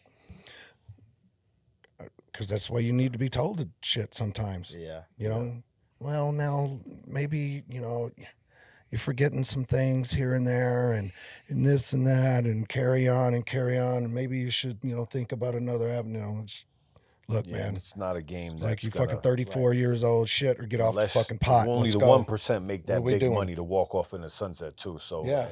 majority of the time, guys are gonna have to do something else. Yeah. A lot of guys like me that weren't smart with their money while they were competing, right, putting it away. I learned after, but so it's like you need this. This is your strongest muscle. So Right. it's rough, man. You gotta kind of, I say, you gotta listen to yourself, man. Look in that mirror.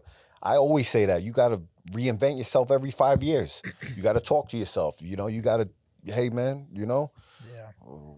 it might be time. Like I gotta do something else. There's something that I love so much about like I'd say the beginning generation of Xtreme Couture was the grittiness and how hard you guys would all spar.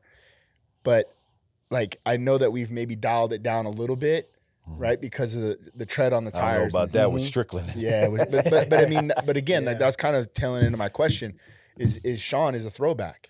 I wish I was. Oh, he would have I been wish great. he was part of He would have been great back then. our squad when we were fighting, bro. He's a 'cause personality He'd be my you gotta main get sparring used to. partner. 100%. I don't got it. Like, you know, I'd say it straight, bro. You 2 weeks, 3 weeks out from a Getting fight. pushed. Yeah, nah, bro. I don't got nothing for you. Yeah. But throwback, oh yeah, he's definitely. 100%. That's why I mess with him. Sure. Like, I don't agree with a lot of shit he says or No one does. his views. Yeah, but no one does. Well, he's got motherfucker, a there's personality. if there was a war, Used to getting used to I it. want him right next to me. Yeah, bro. We on the we- front line.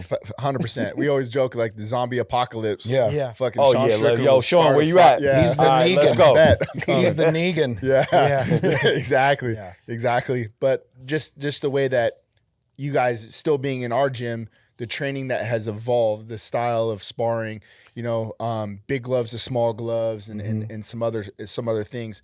What are the biggest things that you've noticed as far as like the way the gym has evolved in your eyes when it comes to technical things? Great. There's Yeah. classes based on, like I just did yours. You have a new class, technique. Great. Nate does a wrestling class, Sure. which focuses on wrestling. There's jujitsu classes. It's great. And then they have the sparring times. I feel it's good. Then you do the big glove one day, then the small glove another day. So you're getting kind Little of bit for everybody. well-rounded techniques for our sport. Because Right. as you know, early on, even myself, when I started, I was going to a boxing gym. Right. Then I was going to a jiu-jitsu gym. Cross town. Yeah. And then I'm Over going here, to another over hour there. away to back to Long Island to Belmore Kickboxing. My man Right. Keith Trimble. Yeah, Shout oh, out yeah, to him, my yeah. first trainer. Fucking RoboCop. Yeah. So Might end up in somebody's garage too. yeah. So yeah, exactly. You know? So it was bouncing around. So yeah, it evolved. It's great. It goes back to like a hybrid situation. Yeah. It's great to see it. And P, like a lot of people don't really realize this. You started off with really watching like VHS tapes. Yeah. Let's go back. couldn't even get him the Let's go DVD? back. Let's go back to. VHS. Oh, well. Yeah. Oh Shit. We'll go back to that. The question. What have I seen? Yeah, please. One word: drills. Drills. Yeah. yeah. Oh yeah. Drills. Yeah. Game changer. Now to the videotapes. Yeah, I started. That's how I started. That's how I learned grappling. I had a small shed behind the house, and I converted that into dojo. Wrote dojo over the top. How'd you spell That it? was my dojo. DOJJ. Figured. And and then so I Wow. I found some exactly how old you spell carpet. it. Found some old carpet at this crack house, so I took it. No, I'm kidding. So I found some old carpet. I don't know where I got it. Laid it down, cut it right, You had put the it mullet? in there. Did you have the mullet then? No, Tennessee I had waterfall. shaved head, and then I put a tarp that we'd put over wood or something out. You know, put that down over the rug, so that was my mat. And then I had a grappling dummy that had arms and legs. I put a gi on it. I ordered tapes videotapes out You of. put a gi on the dummy? Yeah, I put a gi on a dummy because I want to know how to get cross chokes and use my grips and fucking judo flip that bitch. Self-taught. And then then I boarded up the walls so all the squirrels wouldn't get in. I'd plug all the holes because we had flying squirrels and shit trying to get in there all the time. And got a little 19-inch color TV. Ordered videotapes out of Black Belt magazine. I'd go to the local grocery, get the newest one, find what tape in there I would get. I forget all the ones I got, like Marco Lelis with foot locks and heel hooks and arm lock ones and Gracie Jiu-Jitsu ones and all that shit, and was doing that all on the dummy, watching it on video. Then I tried on the dummy, and then I tried on another dummy, which was my cousin, Jimbo. Jimbo. Big and Jimbo. Then and I tried, do all the moves on there, and then I would tell them like, all right, put these boxing gloves on and just try to hit me. I'm not gonna hit you. I'm not even gonna wear gloves. Just try to get me, and I'm gonna try to see if I can get you and get you on the ground. And then that's what we're gonna do. And then he'd just chunk knuckles at me, and I'd try to find my timing and get underneath and just whatever, improvise any way I could. Wow. To figure it out. Self-taught for probably my first 10 fights. Wow. Damn. Self-taught, won them all won them all. Now I feel bad saying I didn't have a manager. This motherfucker didn't have a friend. Beating up dummy Jimbo. Dummy Jimbo sparring partner. You could hang that fucker up too. I had it set up. You could hang the dummy up and you could punch it, and then or you could put it on the ground. So that was one of my training tools, and just my creativity and finding different ways to be able to train. I think that's why I have all that quirky ideas and shit that I use at the gym. Yeah, for the guys and stuff. It's just embedded in me. Like, there's other ways. You don't have to have another human being always to do these things. You make it. It's not quirky. It's innovative. Make your body, correct. To make you're learning how to use your leverage, like with an armbar. How do I do that? How do I make that work? How do I do this? Just literally free game with you guys walking around the gym. Free game. I tell the guys all the time, like, some guy. It was funny. The young kids coming up.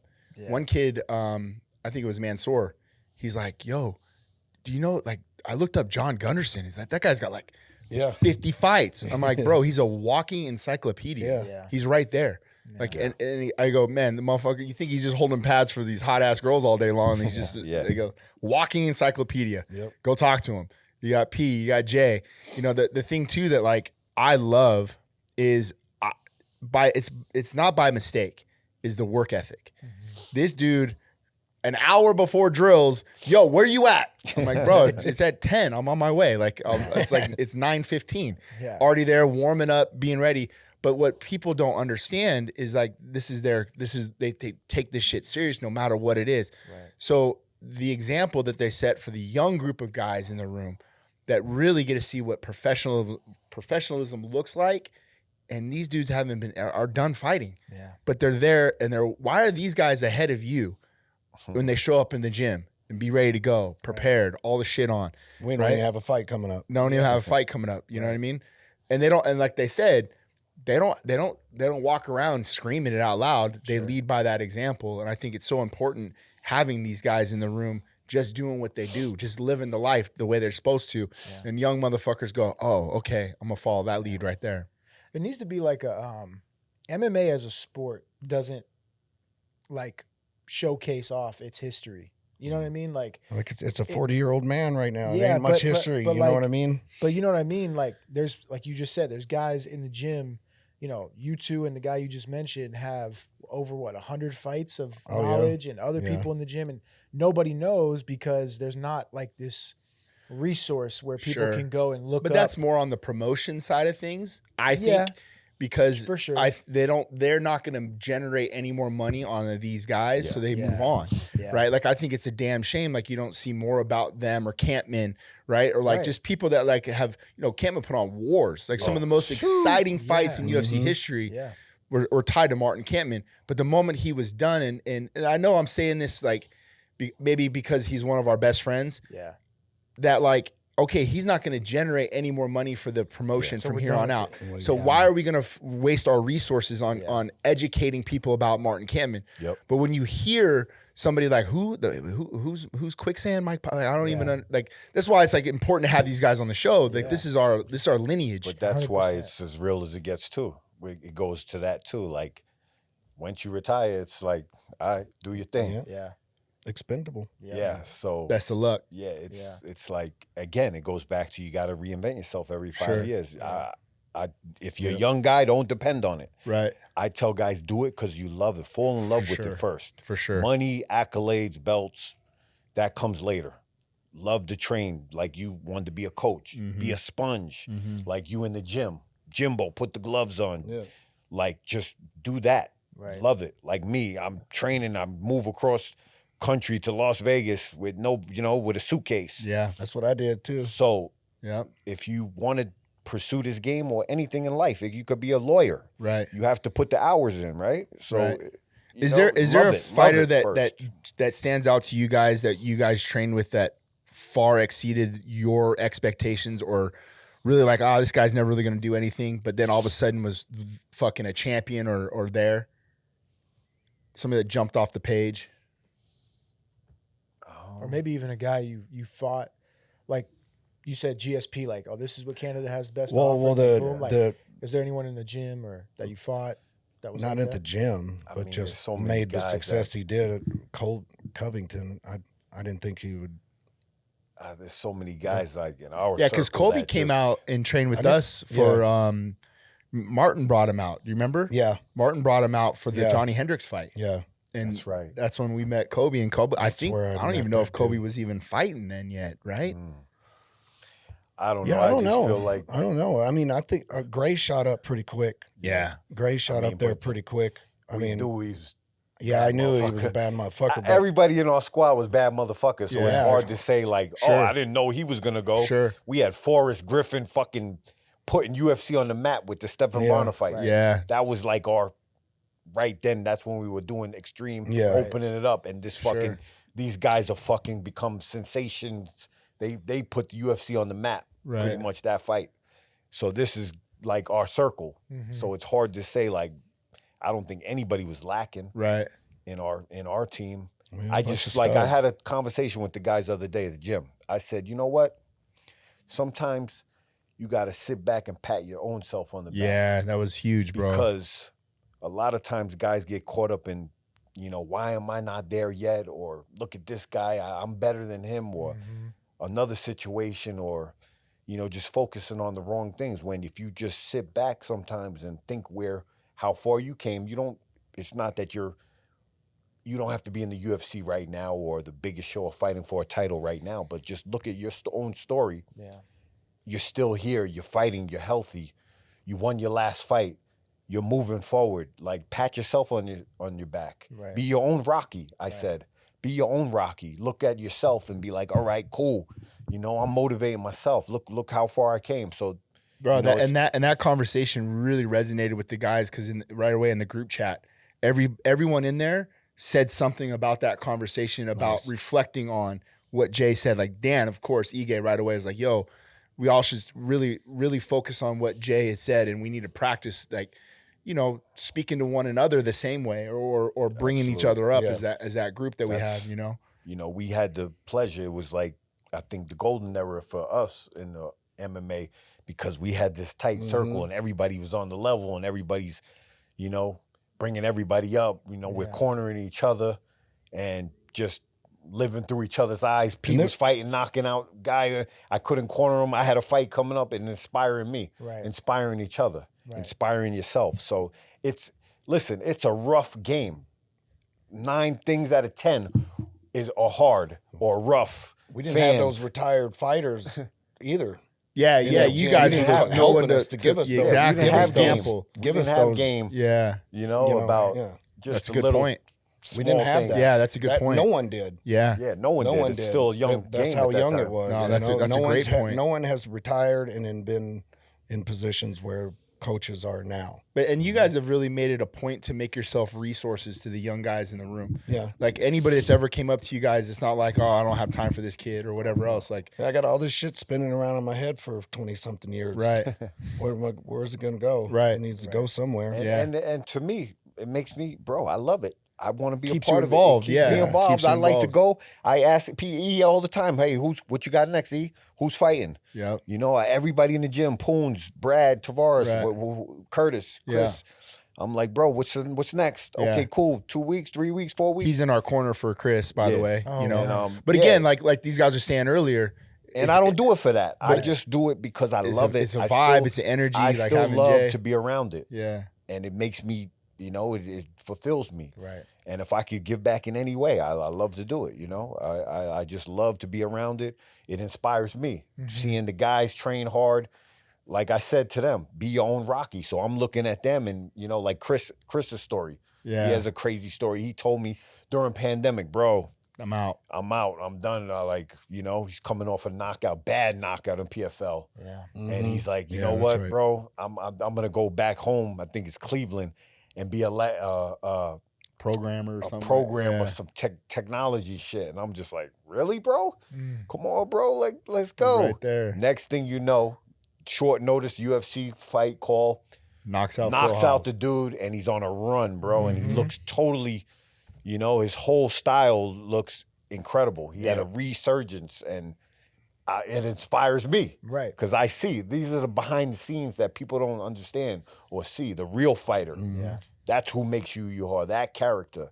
Like, people just see you go out there and fight. They don't know what led you to get there and what you had to overcome. Those are the stories I like. I like the stories that you come from the bottom up, nothing given. Right. That's my story. So Yeah. that gravitates me. That's why I still love to be around it, right? I want to see an up-and-coming guy train his ass off, go through some shit in life, not bad, but learn Adversity. from some adversity. Yeah. I want to see that. That inspires me. Because that's what makes me like, okay, that's what I come from. Yeah. I like these. I like working with these younger guys. I like when they come back. It's very rewarding. They come back and they go, "That's been working for me every damn spar." And it's just one small tweak. Yep. You know, grab it here instead of grabbing it right there, and then you can control something a little better. Like, wow, every damn time it just works. That 30, 40-year knowledge. Sure. You know what I mean? But he'll come in and jump in like drills, and maybe it's, dude, 10 minutes. P, what do you see? Boom. Oh, this. And we'll expand on that little bit for a week of what he might show you because it's free game. You know what I mean? There's walking encyclopedia. things. Hey, Small boys, details. hey, I can close my eyes and put my hand to my knee. Oh, okay. Hey, we're drilling, blah, blah, blah, blah, blah. Right, Whatever. makes sense, yeah, right? makes sense. Yeah. Like, And I didn't invent that. I was Kampmann. Actually, it was a Dutch guy told me it was Bob Schreiber. Bob Schreiber was Skyscraper's coach. yeah. Oh, Okay. yeah. And I went when I lived in Denmark. I went Didn't you over have him there out and here? train. Didn't he come out here? Who? Bob Schreiber. No, I didn't. It wasn't Quentin Chong? No. Whoa. No. But anyway, this is what he told me. Whoa. Pass. Where's that button? Yo. Ray smacked that dude's head off his shoulders, bro. Bro, well, hold on now. This shit spun around. His hair, his ponytail. Ray told this story on the Yo. pod. Oh, he did? He tried to, but I mean, he tried said, to. He did it? Tried. He All right, told well. it, but he was like, you know, and then, but Okay. So let him we'll have keep it. Let him have it. Come on. Go He ahead, got P. real quiet. Go ahead, P. Well, I'm thirsty. Nah, just another one of those situations where Randy. less dialogue, more action. Yeah. One of those situations. So Kimmy brought this dude in from South Africa, Bang chow. Bangtown, and bro, just the whole aura thing was exposed right away. Because remember, Tompkins at the time was like, "Yo, this motherfucker." And so the first time I remember the dude Yeah, sparring, he it irked was Tompkins bad. yeah, bad. And so we put Dave Kaplan on him. Kaplan. Remember Kaplan? And Kaplan had like a good low kick. They Remember were sparring Kaplan? him? Yeah. Oh yeah. That was the first time like he was kind of on the mat, and he was that's wearing his right. fucking his Scarf or yeah, whatever, all whatever. kinds of shit. And I think Tompkins was like, "Yo, bro, hard as you can, leg light. kicks. Well, I don't remember like really trying to green light him. It was more like this is a Thai guy, Yeah. right? Thai guy. And Dave Kaplan was chopping this motherfucker's legs in half. Oh, Dave. Remember? And then I he don't was like, remember this, and no. then Yeah, I don't remember. Quentin was like, oh no, like no leg kicks or whatever. He's like, what, motherfucker? You're... So that kind of was like Yeah, the tie shorts on, the tie stance, and no leg kicks. He He looked purdy. What are we doing here? Wait Yeah. a minute. Long hair, had a ponytail, had all these tattoos all over him. Couldn't fight a lick. Yeah. But anyway, he pushed the wrong buttons on Big Bro, and he Ray got had his to head show spun him. around. Got Smack. Hair was flying everywhere. Ran out of there. Bro, so he wasn't was- he saying he couldn't call the cops or something? Yeah, he was. So he was talking shit about Ray through the proper channels that got back to us, but we hadn't seen this dude for like 2 years. Like he had talked shit about Ray, said some dumb shit, but bro, we don't forget disrespect. Yeah. And then this motherfucker came back in the gym thinking we might have forgot 2 years later, and the moment I saw this dude, I was just like, hey, big bro, you ain't gonna believe who's in the gym right now. And I didn't even say who the fuck it was, but Ray He's up didn't the give front. a fuck who it was. Ray was here. Wow. Ray had pulled up right there. And then like right when Ray walked in the gym, this motherfucker pretended like he didn't say those things ghost, and huh? eyes got all big. And he pretended like he was on the phone. He was like, oh, Broov. Like he was on the phone. Ray's like, yo. Yeah. Hang up. And make that phone a Step over permanent smack. part of your head. Ah! Yeah. Oh yeah, Good dude. times. Good times. But I mean, that's one good thing about a fight gym. Human resources. No Less, nonsense. less No dialogue, nonsense. more action. Human resources. Hey, glove up. No Sign nonsense. the waiver. Yep. It's all settled. Yep. Go about your business. That's awesome.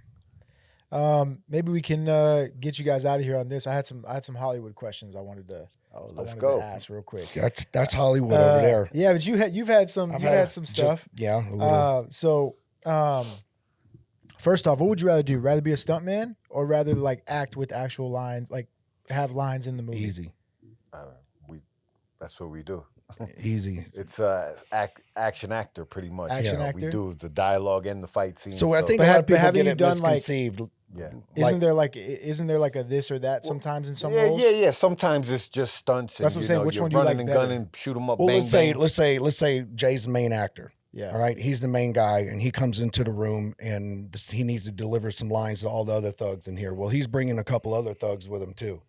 The other couple of thugs would be me and Jay as the stunt actors. Right. Come in, look mean, menacing, maybe pop off some shots. We're not always flying through a wall. We're not always driving around corners, screeching. Right. And so we have there are those guys that are specialists with that, and Okay. that can come screeching around and park a car like in a perfect spot and like Yeah. John Wick shit. But then you got the mean mugging guys that get into a bar fight or something like that. There's a lot of the roles that I personally have kind of gotten. Got it. Both of us mostly do action acts. Again, But we have like- hit the ground and been fucked up. So stunts plenty of is, times. it's like world-class athletes or Yeah. world-class race car drivers, high divers, women gymnasts, world-class Yeah, gymnasts. mixed bag. A lot of talented people that are help put action in movies, right? Right. And yes, like you said, sometimes, so say for Batman, there's Batman and Bruce Wayne, right? Right. The stunt man is Batman in the mask, right? You don't see him, Right. but he makes the action look great. And that's part of the game, and it's great. Yeah, we do some of that too. But most of the time, me and Pete, we're known for fighters, right? So it's Right. world-class athletic ability or race car driving. So most of the time, we get put in positions for action actors that could fight, shoot that 'em we up, fit bang, in. bang. Yeah. Mean mugging and, dialogue Maybe a lot of times. drop a little line here too. And it's great. It's been it's a blessing to get in. We But make that a pretty good that living. takes a grind too. Yeah, you have to sure. grind. You got to. There's a lot of things you got to do to get your way up. You know, it's long days, Oh. long travel. Sometimes you might have to foot your own bill here and there just to get definitely started not out easy. with. Just so you can get your foot in the door and get established with some. And don't get me coordinators. wrong, you get bumps and bruises. Oh yeah, it hurts. And here's the Shit, thing: you if cut you're your doing, fucking head open that. I cut my head open. I got stitches from this business. And if you're doing something sketchy, bro, it's not like a fight where worst case scenario, you get knocked out. Right. Wake up in the hospital. No, if It's- something goes wrong in this, Could die. Yeah. Burned, you dead. could die. Fuck So I've done some wild shit. I've been on a What's the helicopter. I've craziest- done full fire burns, 60-foot jump out of a Oh, building. you remember that shit when dude? That was my favorite when he was doing the fire suit. Oh yeah. Yeah. Yeah, that wasn't a suit. I haven't- that was I haven't just done a gel. burn. Yeah, gel. Yeah, It's yeah, like yeah. this gel that fire sits on top of for a certain amount of time. Right. Right? So What movie was it? Or what set was this? it was a TV show I did. TV I show. forget the name of it. A pilot. I don't think it got picked up, but it's crazy because I was looking through flames, bro. I had gel on my fucking eyes, and I'm literally looking through flames. I'm like, yo, that's crazy. My whole shit was on fire. Yeah, you know, I mean, I was breathing because I'm like, you know, you got to be a little verbal, and but I was Your breathing, lungs are but- probably conditioned. but, You'd be able to get. You'd be I able to remember, yeah, that Yeah. Bombay Z you smoking. Yeah. But I remember my body temperature being up the whole night. Like I was Really? had the AC Afterwards? on. Yeah. Oh, and I bet. had like little tiny spots around me that would like that touch my skin It a was little a bit. hot pocket. Yeah, I was, like I sat in the microwave for I about haven't 10 done a minutes. burn. I haven't done a burn before. What's the craziest one you've done? Like action I- sequence or a stunt? I mean, I haven't done anything too crazy. Did you have a drop, like a fall? No, I haven't done any falls. I've went through a plate glass window in downtown Hawaii before. That was pretty wicked. That was for Hawaii 5-0? Yeah, no, or Magnum PI, I think. Same. yeah. Yeah, but it's I don't know. it's another business. I tell the young guys too with this. It's the same type of grind as You gotta fighting. grind. You got to network. So if I equate it to fighting, Yeah. it's like there's no knockouts, right? In fighting, you could like Francis, he can knock his way out to the title, to the Right. money, right? In this, there's no knockouts. It's always up to the judges. Right. It's always up to somebody's decision. Right. So if you could get, in tune with that and just, be humble and learn and work hard and keep going and one foot in front of the other and stay ready. Bro, how dope was it, though, fucking doing a scene with Denzel? Oh, that Of was all dope. people, Yeah, that right? was great. Yeah. Yeah. Like, holy shit moment. Tell Yeah, them that how was- long it took. All right, how long do you think that clip was in that movie? Oh, The clip was like probably 60 seconds. Like the Yeah. actual How long did you shoot it, Jay? Like 4 weeks. 4 weeks. 4 weeks. Not every day, just Right. because Right, but like we filling shot in it and- practical. We shot it on the streets of Boston. Sure. So we had to get the streets when we could get them locked up and, big production That's movie. what it takes to get. There's a guy on top of the car driving the car. Ghost A driver. pod car. It's like a fucking little kit car because the two cameras are in front of the windshield. So it's not like he's fucking driving when we're doing. Then they take him off and then, we're doing the driving. Right. But when we're doing the dialogue and all that in the car, there's a guy on top of the car driving it. that's So, crazy. Yeah. So the cool story about that, like, I knew how it was. And I don't overly talk. Fanboying out. Yeah, I'm not a guy like, oh man, what up? Loved you in train today, bro. Yeah, no. I mean, even though I look up to him as a great actor, Sure. but I'm cool, calm, collective. I'm chill. I know what I'm there to do. Right. Yeah. And I give what they, if you engage in conversation, if you want to, I kind of go off the vibe. And he didn't. He didn't say a word to me. Cool. And it's a tight space. We're in a car. For the first day, it was like 6 hours, and he didn't say nothing to me in between takes. I'm like, cool, whatever. I'm cool. And then he kind of was ad-libbing lines, which is he was adding shit. We did a take, and I think the line was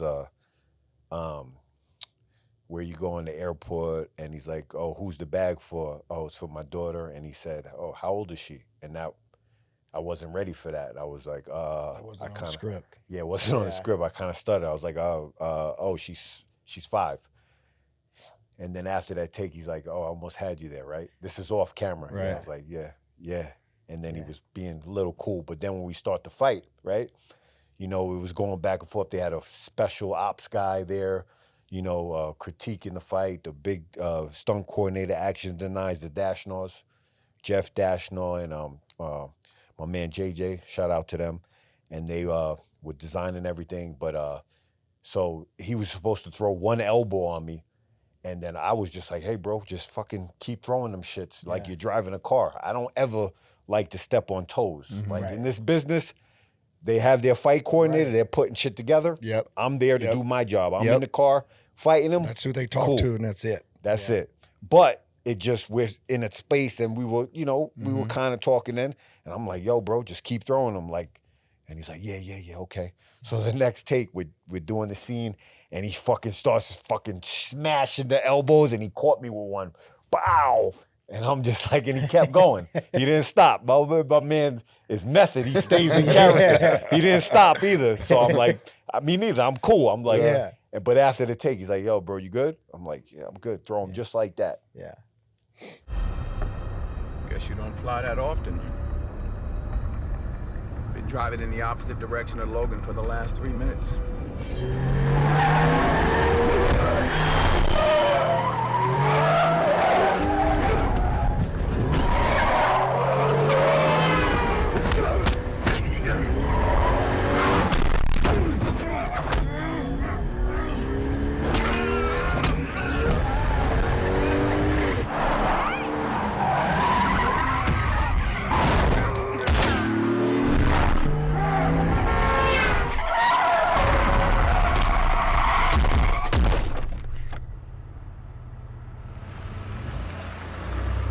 Done. He loved me after that. That's He's like, awesome. yeah. That's awesome. Telling me stories about Glory, the movie Glory. Oh, yeah. And, just wine, a spot he has in Italy. He was super cool. That's so awesome. it was a good experience. Yeah, I heard a story. I don't remember where, but I heard that he is method like that, where like some co-stars he's had or whatever other actors he's worked with, if his character in the film doesn't like or has beef with that character, he won't talk to you. Like he'll keep it very absolutely like the movie. So was it kind of like and that? I'm there to kill him. Right. And I'm a hitman in the undercover hitman in the scene. So So it was like that until you kind of like yeah. And I get that, but that's why he's so good, right? Right, That's exactly. why you believe all this training day. Come on, bro. That's You kidding me? right. Right. Training day. So if that's what you need to make it look like that, Yeah. I got you. Right. I won't say a fucking word. Yeah. It's all good. So respectful, but I understand the process, right? That's like a fighter. Everybody needs different things. Some guys might need quiet time before they go out. Some guys might need you to rile them up or fucking smack them in the face or something. Everybody's Guido different. shit. Yeah. So I get that. And I come from a fight background. That's why these fight roles, that's why we get them, right? Yeah. Because we've been in the real octagon. We've been in the real arena where, it's hard to fucking fake that shit. You know, so Did he to ask speak. you about like your fight? Oh career at yeah. all? He You knew guys who I talk- was. I wouldn't have been in that car if they didn't. Really? He You knew know what I everything mean? about you. Yeah, he knew I was. He was telling me that he trained. I think with he did some training with Gracie's or something, and he was telling me about the boxing movie he did. The Hurricane. Hurricane. Love that Yeah, movie. great He movie. still loves to box and stuff. So this is after the 6 hours. He didn't Sure. say a word to me. Right? He was just just Feeling Let's you go. out, huh? Yeah. in his Bro, mode, that's right? so cool. Yeah. But That's so yeah, cool. so it was a great experience, even if he didn't say a word to me. Right. I mean, I'm in a- top I'm in a- 3 actors of our lifetime, right? Like he Yeah, has to be. Yeah. Maybe number 1. Yeah. And then Jake Gyllenhaal, another guy, super Oh, humble bro. guy, Yeah. great dude. That shit was so like 2 weeks before, because it was on a card. What Yeah. UFC card It was was on John Jones' return too. In between Yeah. the prelim And I was and the cornering main. somebody, and Jay was like, "Yo, I'm gonna be there." Was this Yeah. Roadhouse T-Mobile. or Roadhouse. It was Roadhouse. Roadhouse. Yeah, right? T-Mobile Yeah, fight. okay. Yeah. And I was like, "Oh, bet who you cornering?" Yeah. He's like, "No, bro, I got the scene, Yeah. and they're gonna do it like in between Yeah. pay per view and then It was I'm awesome. like, what? And I was really like, because I know how film fights are filmed, right? Right. They're filmed in pieces, so you could Yeah. kind of Edit the it punches are filmed for the camera angle, right? So And the we don't crowd's have no going to see you lock get up. it missed. We don't have no camera angles. It's just go out, do your thing, because they wanted that energy of the crowd. Sure. So I was like, man, I don't know. This is the belly of the beast in here. UFC, Yeah. they boo They can real see fights. 360. They're gonna see two guys in here fucking missing each other. Like, what the fuck are you guys doing? Get the fuck out of here. We want to see blood. So I'm just cool. I mean, again, I'm just trying to, and I see Jake, he's like, fuck, man. And I'm like, yo, bro, just fucking swing. Yeah. Just get him close as possible. If you hit me, keep going. Yeah.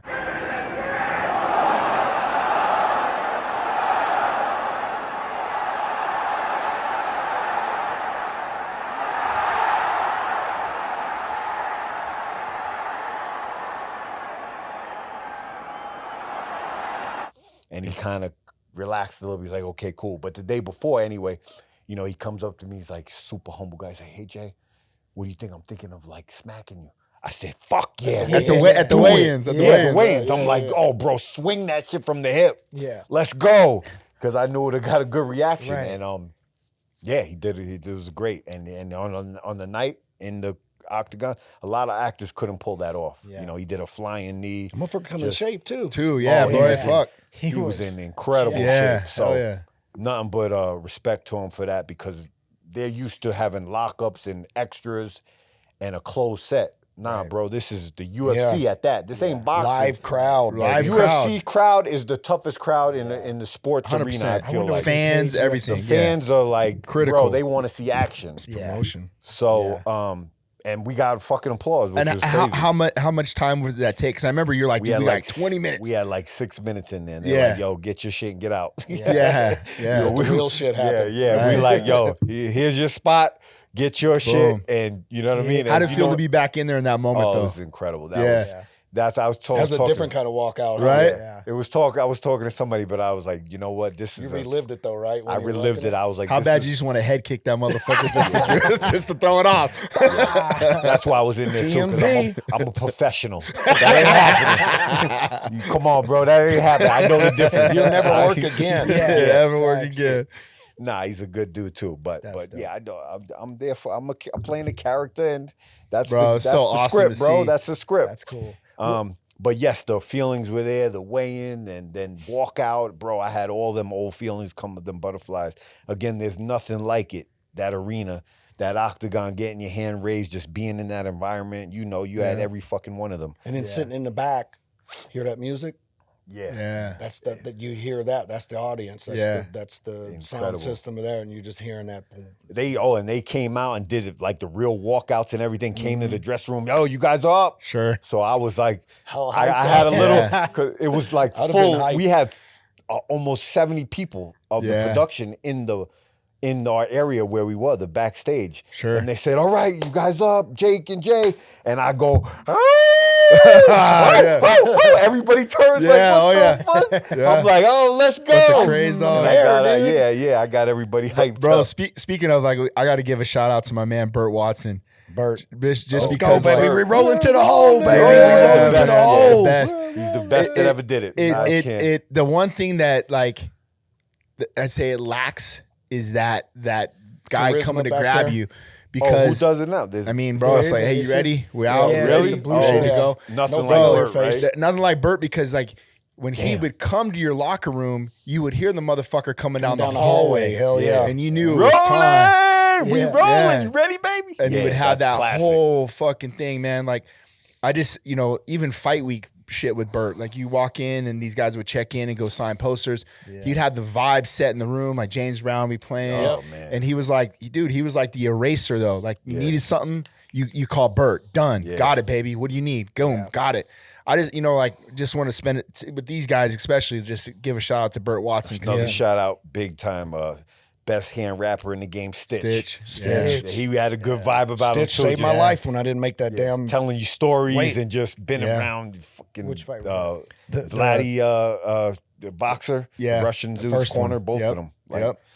Remember I Klitschko's. passed Yeah. out in the bathroom, Yeah. and then a Stitch he gave you got smell me. of salt. No, Stitch gave. I was laying on the bathroom sink, pouring water on me or something, and I think I passed out on the sink. And he was like, "You don't look so good, bro. We're gonna get somebody Before you fight? Yeah, before shit. Larson. Larson fight. Yeah, because I cut all that weight. Remember, Yeah, you that's guys were right. dragging me That's right. by my Oh, yeah. arms into the fucking. I gave you an sauna. IV. 30-pound cut. No, to make me Oh. to cut weight. Remember? Well, I wasn't there for that. I gave oh, you I an thought IV. it was you dragging me in. No, I remember. Shit. I remember going to the house and IVing you right after. Oh Though. yeah, That I was threw back in- up. Yeah, I was sick. bad. That shit. I Yeah, got he sick. was But bad. anyway, he come in and got me. He was like, "Hey, you're gonna need some medical attention." I said, "No. I'm on weight. I'm Yeah. good." Yeah. Oh man. Yeah, he stopped my cut for a minute. My cut Goulet? went into, Goulet. My shit was coming out like a faucet, bro. Right. Every time I would grab him, I would see the shit shoot out of my head. Like, Yeah. oh, that's not good. Yeah. And fucking slipping he's and good. sliding all over the place. I come back to the corner. Stitch is there. did something. I think he was put great. fucking adrenaline. I don't Yeah, know what he put did. Epinephrine. Put yeah, something in it and close it up, stopped. yep. I'm like, all right, I'm good. Yeah. He As did that soon with as I Forrest, stood too. up, Bro, you ever leaking notice again. how crazy it is to see like that blood is not really there anymore on the mat? Oh, right, bro. That shit is It was gone. because it used to be bright fucking Yeah, red. yeah. A lot of people don't know the canvas that hangs in on Yeah. when you walk in the It's that gym. Goulet That fight. was his fight, and like when Jay sometimes goes off in his tangents, I got fucking my own fucking blood on this fucking. I got it. DNA. Oh, it ain't there no It ain't more. there, it's gone. Shit fucking melted away. Yeah, Stitch got fixed up Forrest real quick in his fight with Shogun. Shogun split his That's head right. down to the white Yeah, knee. Oh, that's right. that's right. Fuck, you could see what he was thinking. It was like, Which wasn't much, was it, Forrest? Oh, he went on to win that fight. That was Yeah, right. he went on to he win that came fight. right Yeah. over. That was in Brazil. Oh, that's right. That's right. He come over there with a glob real quick before the doctor got over there and just went and smeared it Yeah. right into Yeah, his man. right in, and then Those the doctor. little fucking you know how the doctor is. being in the game He's that kind of like long, trying to right? look. Yeah, and the he fucking looked and he nosy couldn't ass see doctor. shit.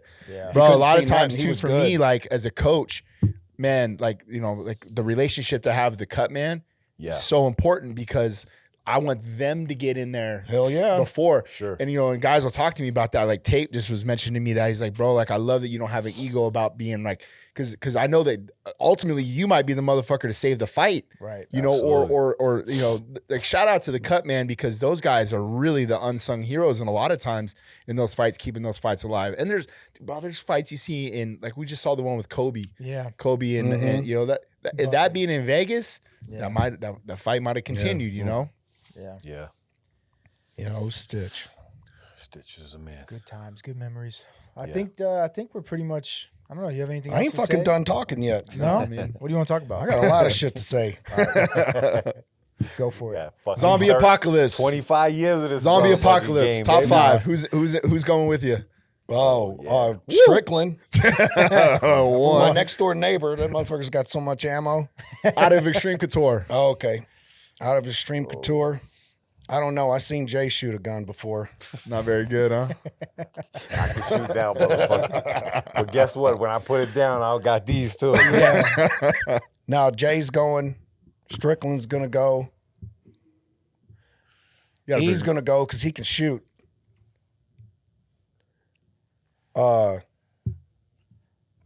Ray and Tavares. Yeah, Ray's coming no matter what. Yeah, I say. Yeah. P got them guns. P, oh, you know, big bro, fucking step over cross like a motherfucker. Zombie heads are flying. Fucking Brad. We need to Fucking make a video Warrior game like still that. in the game. Yeah, Fuck yeah, Brad. Brad's in there. How many's that? 3. Oh, that's 3. You got to bring Randy, Oh, though. Randy's fucking the natural. Game planning He'll something. be smiling. He'll be smiling out there. Something, bro. Right? Yeah, that Come unique on, smile. zombies. Yeah, yeah. Yeah. I'm bringing Francis because I know I can run faster than that motherfucker. Yeah. He's a sacrificial guy. in this Yeah. scenario. He's the lamb. Yeah. Crazy, man. That's funny. Yeah. Good times, man. Love it. I think that's it, huh? Yeah, Good? man. Nah, good, bro. Appreciate it, man. Yeah, no, just can't thank you guys enough, not only for being here, but just for everything. Like I'm not in this position without you two, and I know you guys know that. I tell you guys that all the time. But Appreciate that. and just the food for the soul, just being able to walk in that gym tomorrow and seeing your guys' faces in there truly means the world to me. But I don't think the guys that are in the room really understand the resources that are at their fingertips with both of you in there. It's free game, the knowledge, and like, shit, I love when Jay talks about things that he did wrong, what not to do, how to approach this game. And you guys have just always been a huge influence on every single person that's ever crossed paths with you guys, especially myself at Xtreme Couture. Love you both. Can't thank you guys enough for everything, and thanks for being here. Yeah, thanks for having us. Anytime, bro. Happy to be a part of it. That's what you ask me now sometimes when to say anything at the end of practice. I'm like, happy to be here. Yeah. Still healthy. Living through other guys' eyes now. Sure. Living through your eyes now, seeing how you coming up. P's back in the house. It's just good to be around. Yeah, good vibes, energy, man. Good vibes. Yep. Awesome. Thank you guys for coming Right on. on. Really appreciate it. That does it for another episode of Verse Us with Eric Nicksick. Please make sure you like and subscribe on YouTube. Comment some guests you want to see on the show or any questions you have for the show. Also, make sure you listen to the podcast on all your audio platforms, Spotify, Apple Music, Google Play, all of them. And make sure you follow the show on social media at VSUS Pod. For Eric and Jay and Mike, I'm Randy. We'll see you guys next time.